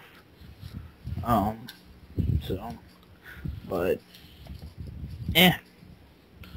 oh well. Yeah. Well, yeah. Well, that was my question, so I'll go ahead and let you guys get back to the show. Alright, well, thanks for asking questions, man. Yeah, appreciate it. You're welcome. Bye, guys. Later, man. Bye. Take care. Alright, we got Pegasus, Gaming Pegasus back on. Sure. Hey, what's up? What's going on? Hey. You got another Just question? gaming. Awesome. Yeah. What is your favorite licensed game of all time? Mega Man 2. License. No, I'm talking about stuff like, the Movie. movie-based games Yeah, or okay. right. Or TV show. Goof Troop for the Super Nintendo. Oh my god. It's a great puzzle game for the Super Yeah. Nintendo. Man. Oh, I can't think. Oh, fuck. I got one right here I'm looking at. Aladdin for the Genesis. Oh, yeah, too. That's that a would, great game. That would be one of mine, too. I love that. It's actually a really good game. Yeah. Capcom. Aladdin was a good one. Capcom. Yeah, because I had the Super Nintendo version. It's quality. Oh, okay. Yeah. Yeah, this, the Genesis one was from Virgin. Yeah, that's why they come like kind of different games. Yeah. I like because the Capcom one's more of a platformer. Platformer, yep. Yeah, and it's a really good one too. I'm trying to think of other ones that are really good. I mean, they're, DuckTales. Yeah, you could do like Ninja Turtles. Ninja Turtles. DuckTales, Rescue Rangers. I really like the Super Nintendo version of Beavis and Butthead. Because it was a cool little, like, kind of side-scroller beat-em-up. This is pretty cool. Yeah. That was fun. There's other great ones, too. Quackshot for the Sega Genesis. Yep. With love Donald Quackshot. Duck. Love Donald Duck. Yep. Speaking of DuckTales, I got DuckTales 2 on the NES. I found a copy of that for like $6, like 8 or 9 years ago. And it's really good, too. Isn't It's that great. rare? Yeah, it is. I have Yeah, a copy of that. it's- It's really rare. Yeah, so when I found that out, I was thinking, whoa, lucky I got that thing for $6. Yeah, I think it That goes was on in like a eBay. Kmart. It's anywhere from like 65 to 130. It's Wow. yeah, it's a pretty rare one. No, yeah, I think I'm gonna have. No, Yeah. go ahead. I was gonna say another rare one is Rescue Rangers 2 for the NES. That's another rare one. Yeah, it seems like a lot of those ones that came out by the time the SNES came out, those NES ones are rare. So I think Bubble Bobble 2 is another case of that. I think that where you got those like later released NES games that didn't sell well and now go over huge prices on eBay. Was Lion King on Super Nintendo? Yep, I have it. Yeah. Yeah. It was balls hard, though. Yes, and Toy Story. I have Toy Story on the Super Yeah. Nintendo. Oh my God. god, Toy Story. Toy Story nightmare. freaking hard. Talk about a deceiving game. Like, my God, like you would think, oh, it's Toy Story, a cute little platformer. My God, the most challenging platformer I've ever played. Honestly, I can barely get to level 2. Like, I consider it an accomplishment when I get to level 2 in Toy Story. Yeah.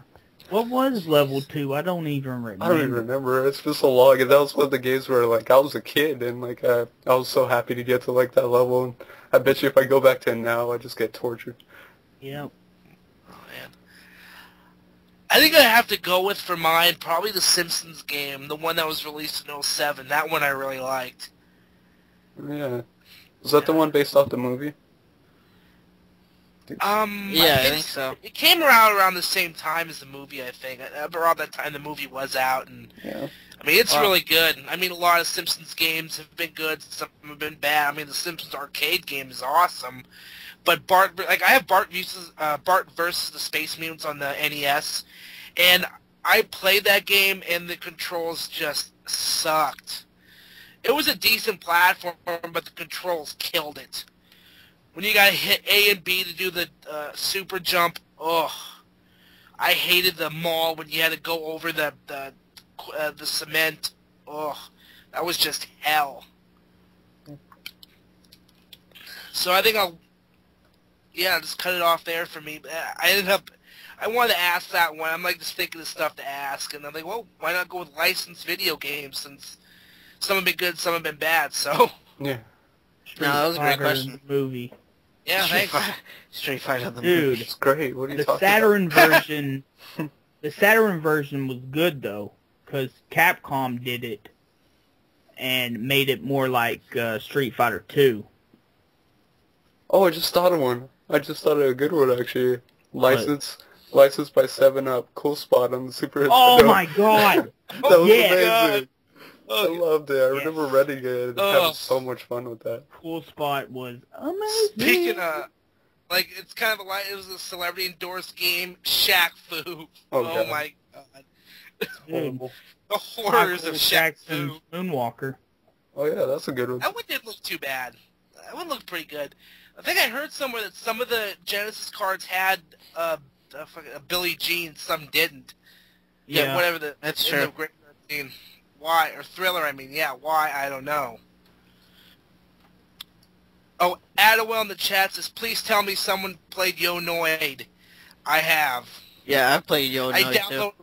I haven't. I downloaded the ROM of it after I saw it. You ever seen Until We Win? He did a Until We Win on Yo Noid, and I ended up playing it, and that was an okay game. I think I would rather play the Ninja game it was based off than a game about the Noid, but yeah. Yeah, so I think I'll just take off now. Oh, what? I think Techno Spider-Man 2. Spider-Man. Oh, I played the first Spider-Man on the PlayStation 1. I remember renting that one. It was pretty good. Yeah, I like that one. One I enjoyed because that was one of the first DS games I ever got. And it wasn't that bad, actually. It was Spider-Man 2 on the Nintendo DS. Actually, I really enjoyed it. It was a fun little, like, kind of platformer action game. It wasn't too bad. And it stayed truthful to, like, the movie, so it was kind of, like, spot on. So, pretty good. We can go on all day with these games based on movies or TV shows. Yeah. Or, I will say one more. There's a PC version of Survivor that just got destroyed by the critics. I ended up finishing that one. I still got it laying around somewhere, but yeah, it wasn't really that good. Bad. Oh man. I think I'll better leave now because I could keep doing this all day with someone bringing up another game. So Yeah. All right, well, thanks for coming back on, man. Yeah, thank you. Hey, no problem. It's been fun. Later, man. Take care. Peace. Later. Peace. Any more questions? Yeah, do we have any more questions, or is that about it? We'll wrap it up, or? Yeah. I mean, it was pretty much about you guys kind of today. Like, Phantom just asked, boxers or briefs? none. Commando. No. Yeah. Ooh, there you go, Commando. I wear boxers. I wear boxers. Boxers. EMU review says no pants. Leopard thong. Leopard thong. Leopard print thong. Chicken or All beef? day. All day. Chicken or beef? I like chicken. So, but you can only have one. I like chicken. I do like chicken, actually. Chicken and boxers. Chicken and boxers together. Chicken and boxers. Dude, chicken Combined. in a biscuit. Greatest cracker Chicken and waffles. ever. Chicken and waffles. Have you had chicken and biscuit?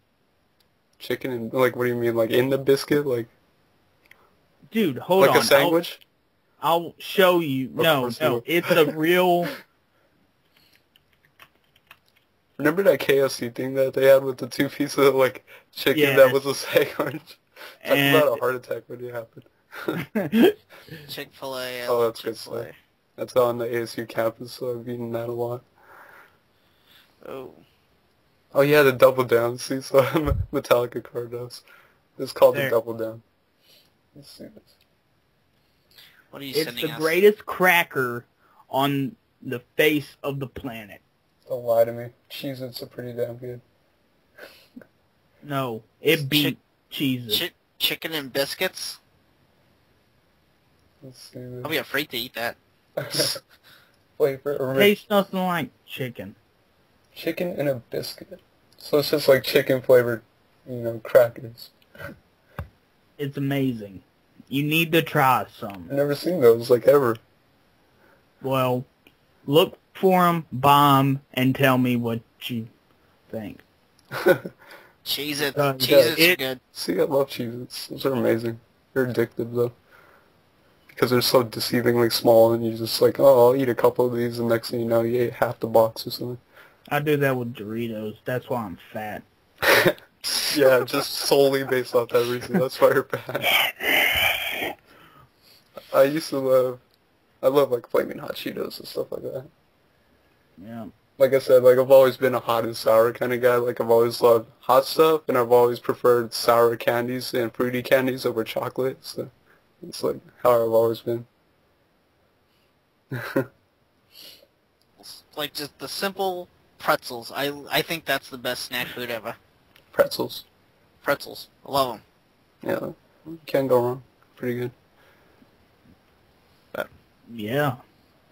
Now you're making me hungry. I don't know. I haven't... Yeah, never mind. Right. White Castle. Burrito and White Castle. I've never been to White Castle. I can't go to White Castle. It's like in the Mideast, but we have In-N-Out, and my God, In-N-Out's amazing. Get a double, fries. I think you can get some chili cheese fries too. Oh my God. Now I want to go to In-N-Out. And Alright, is that it, or do we have any more questions, or? Ask Jason if he has a question. Jason, do you have a question? Just call him out, Jason. Jason. Jason Voorhees. Do you have a question? I have a question for Jason. Is he wearing pants? Yes. 1 second. No yelling.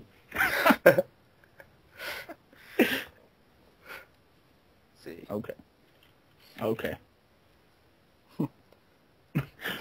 They're yelling back. Oh my fucking God, hurry up!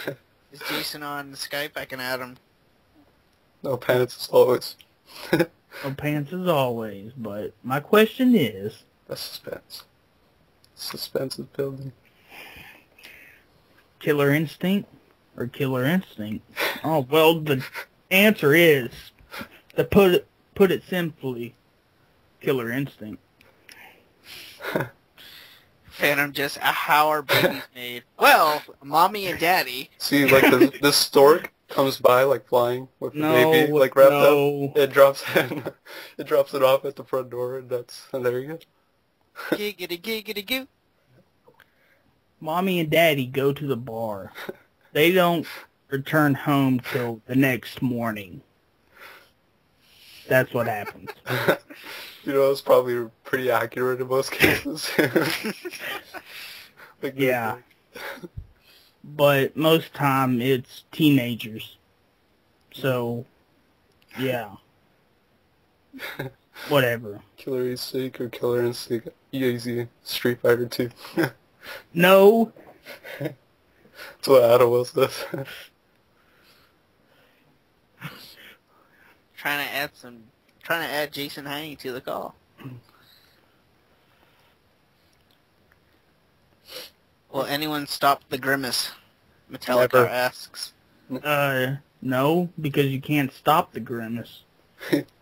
So Everyone knows that.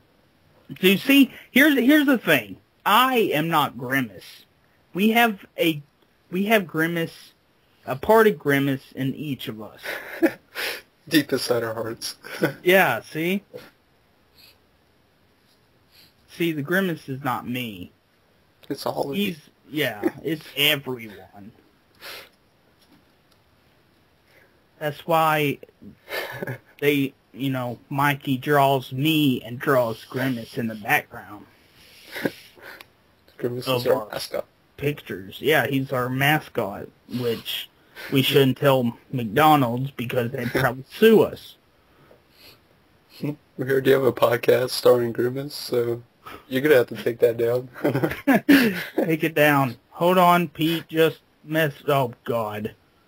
Oh, God. What is this, Pete? Nah, I don't see anything. Unreleased Sonic game. Oh, yeah. I've seen this. Is it the Amy one? No, it's a YouTube link to the unreleased Sonic Saturday Morning game for the Genesis, and it had like Sonic and forget her name, Sally from the cartoon. Dude, that show is amazing. I have every episode on DVD. Yeah, they Shout Factory actually brought that out, just like they did with G.I. Joe, I think, and Transformers. The old Transformers, not any of the new ones. But I did like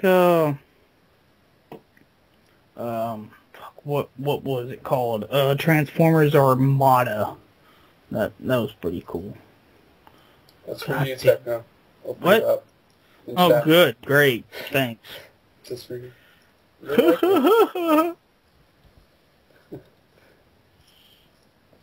See, okay, next live episode we will do, I will get my webcam. And then... Damn, have to put clothes on. Have you opened it? Come on, open it. And then I will... Oh my God, no! Oh my God! Dude, I'd buy that. It's available. It's legit. It's a reprint. Really? It's from Sega Age, and Sega Age specializes in like these weird Genesis stuff. So like that's an actual like hack of Sonic 1, I believe, where you can play as Amy, and she has like Amy like has her hammer, and you use the hammer. Like it's a real game too.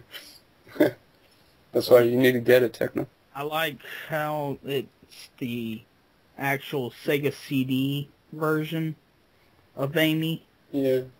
The original. Not the shitty... whatever. Who gives a flying fuck? No, Jason Voorhees. Derps.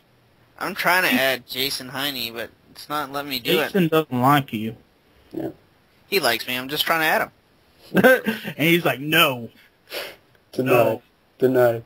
Denied. You know what show I used to watch all the time? What? Legend of the Hidden Temple. Oh, bro. That's a good one. That show kicked ass. I'm trying. Greatest... What? Sonic Spinball, the greatest Sonic game ever? No, you're mistaken. It's Sonic 3 and Knuckles. Obviously. But Sonic Spinball did have some kick-ass music. Dun, Yeah. dun, dun. I have Sonic Spinball, one of the few complete Genesis games I have. Yeah, I do too. Smith. See, whenever I went to, like, my dad was telling, Oh, there you go. God damn it. My dad was buying me a birthday gift, and the two Sonic games that were out on the Genesis was Sonic Spinball or this, like, collection of Sonic 1 and 2, which I already had, and Dr. Robotnik's Mean Beam Machine. And I picked Sonic Spinball.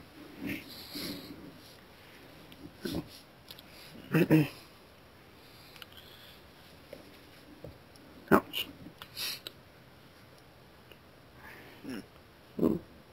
Is it working, Clem?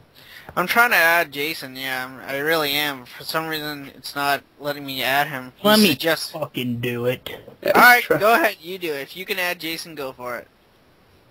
He'll probably block me. Add this motherfucker. Hold on. Hold on. Jeez. Add to call.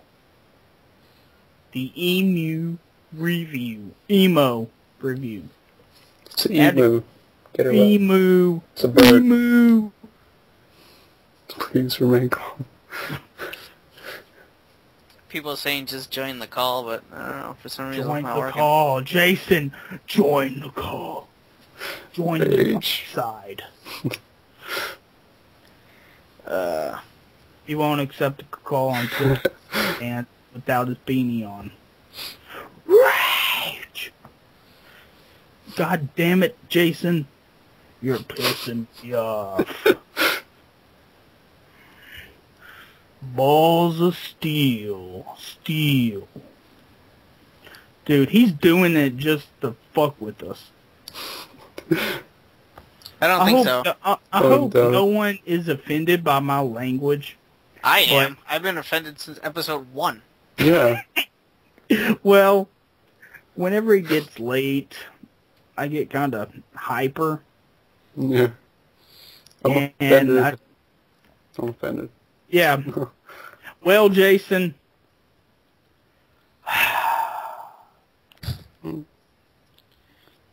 I mean, the damn podcast is split on iTunes.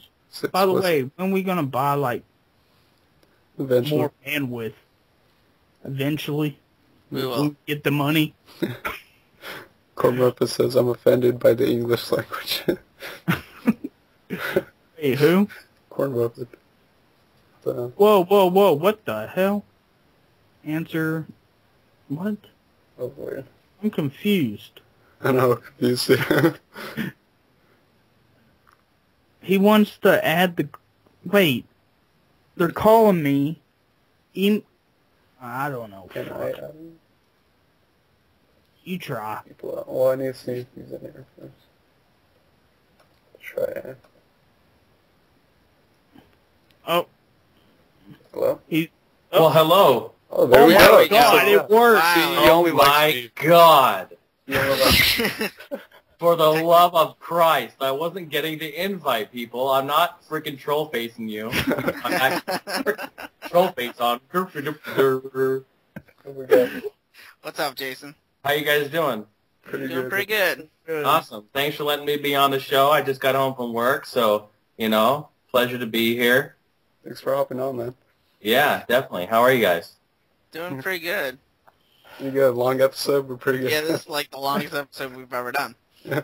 I don't know anything about that. I know. The live ones always go longer because you just have some fun. Just kicking back. Yeah.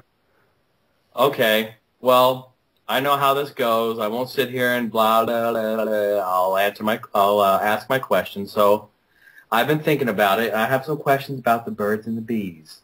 Oh dear God. I already asked. No, I don't.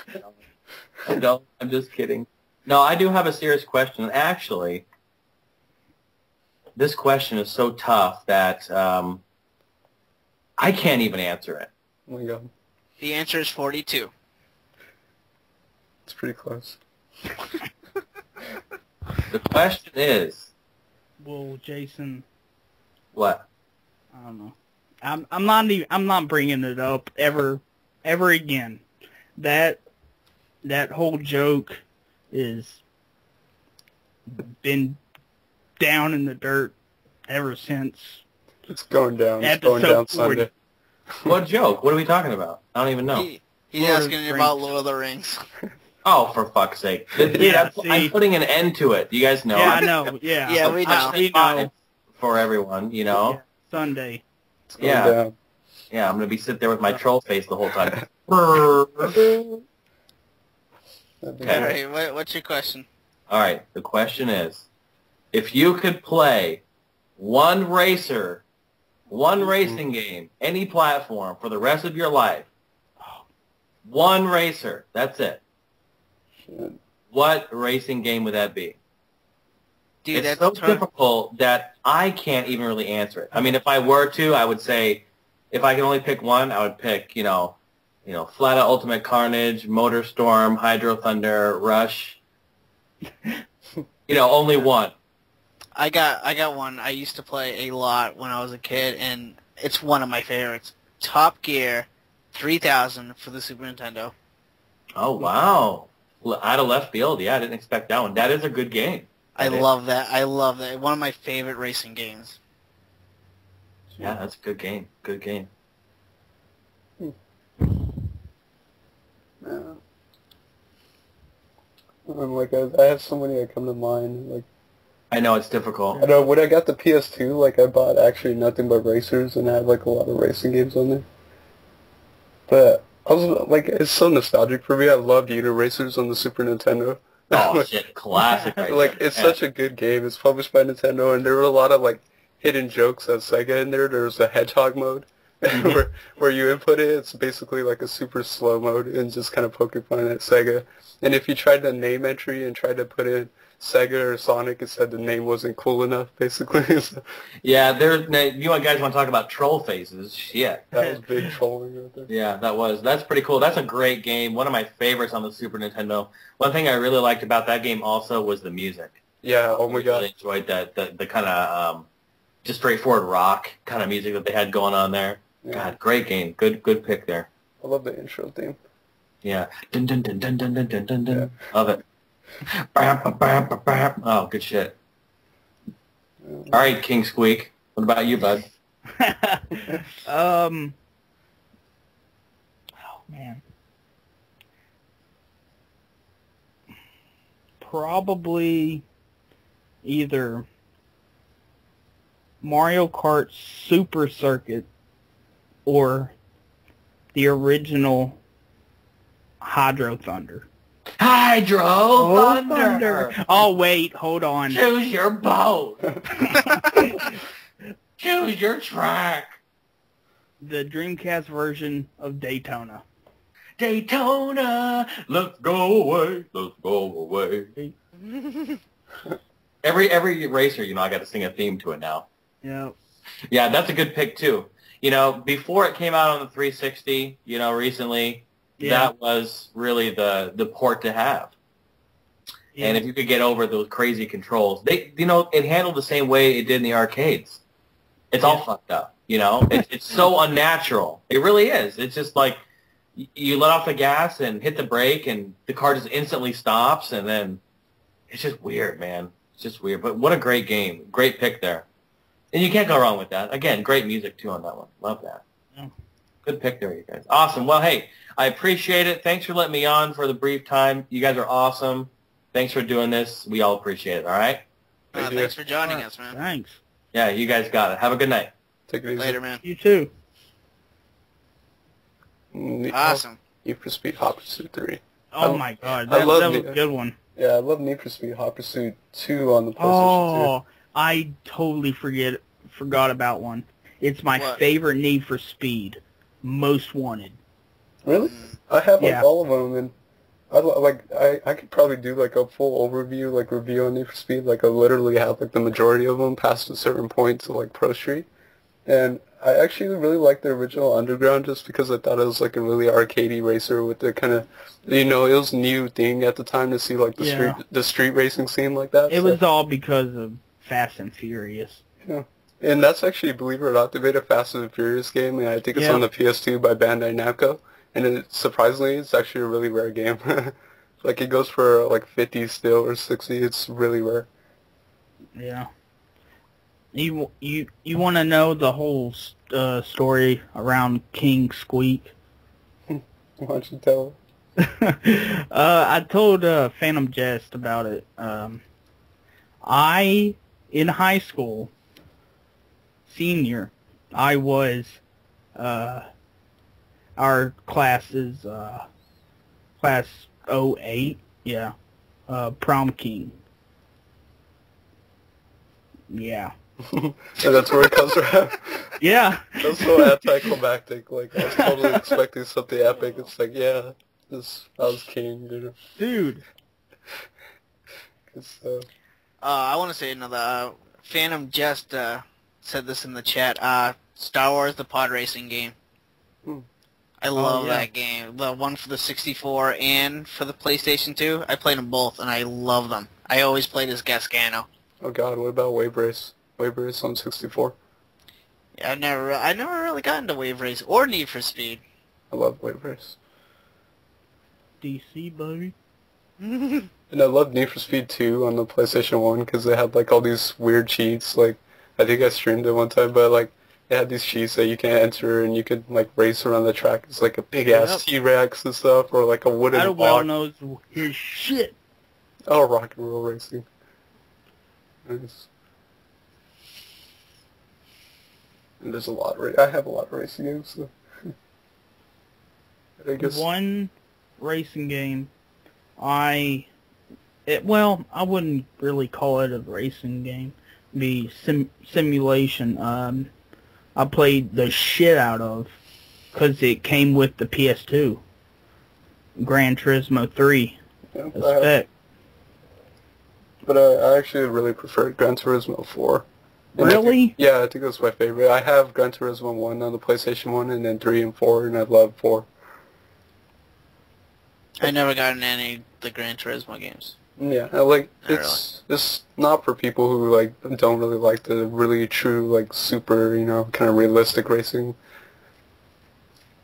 My mother played the shit out of 3.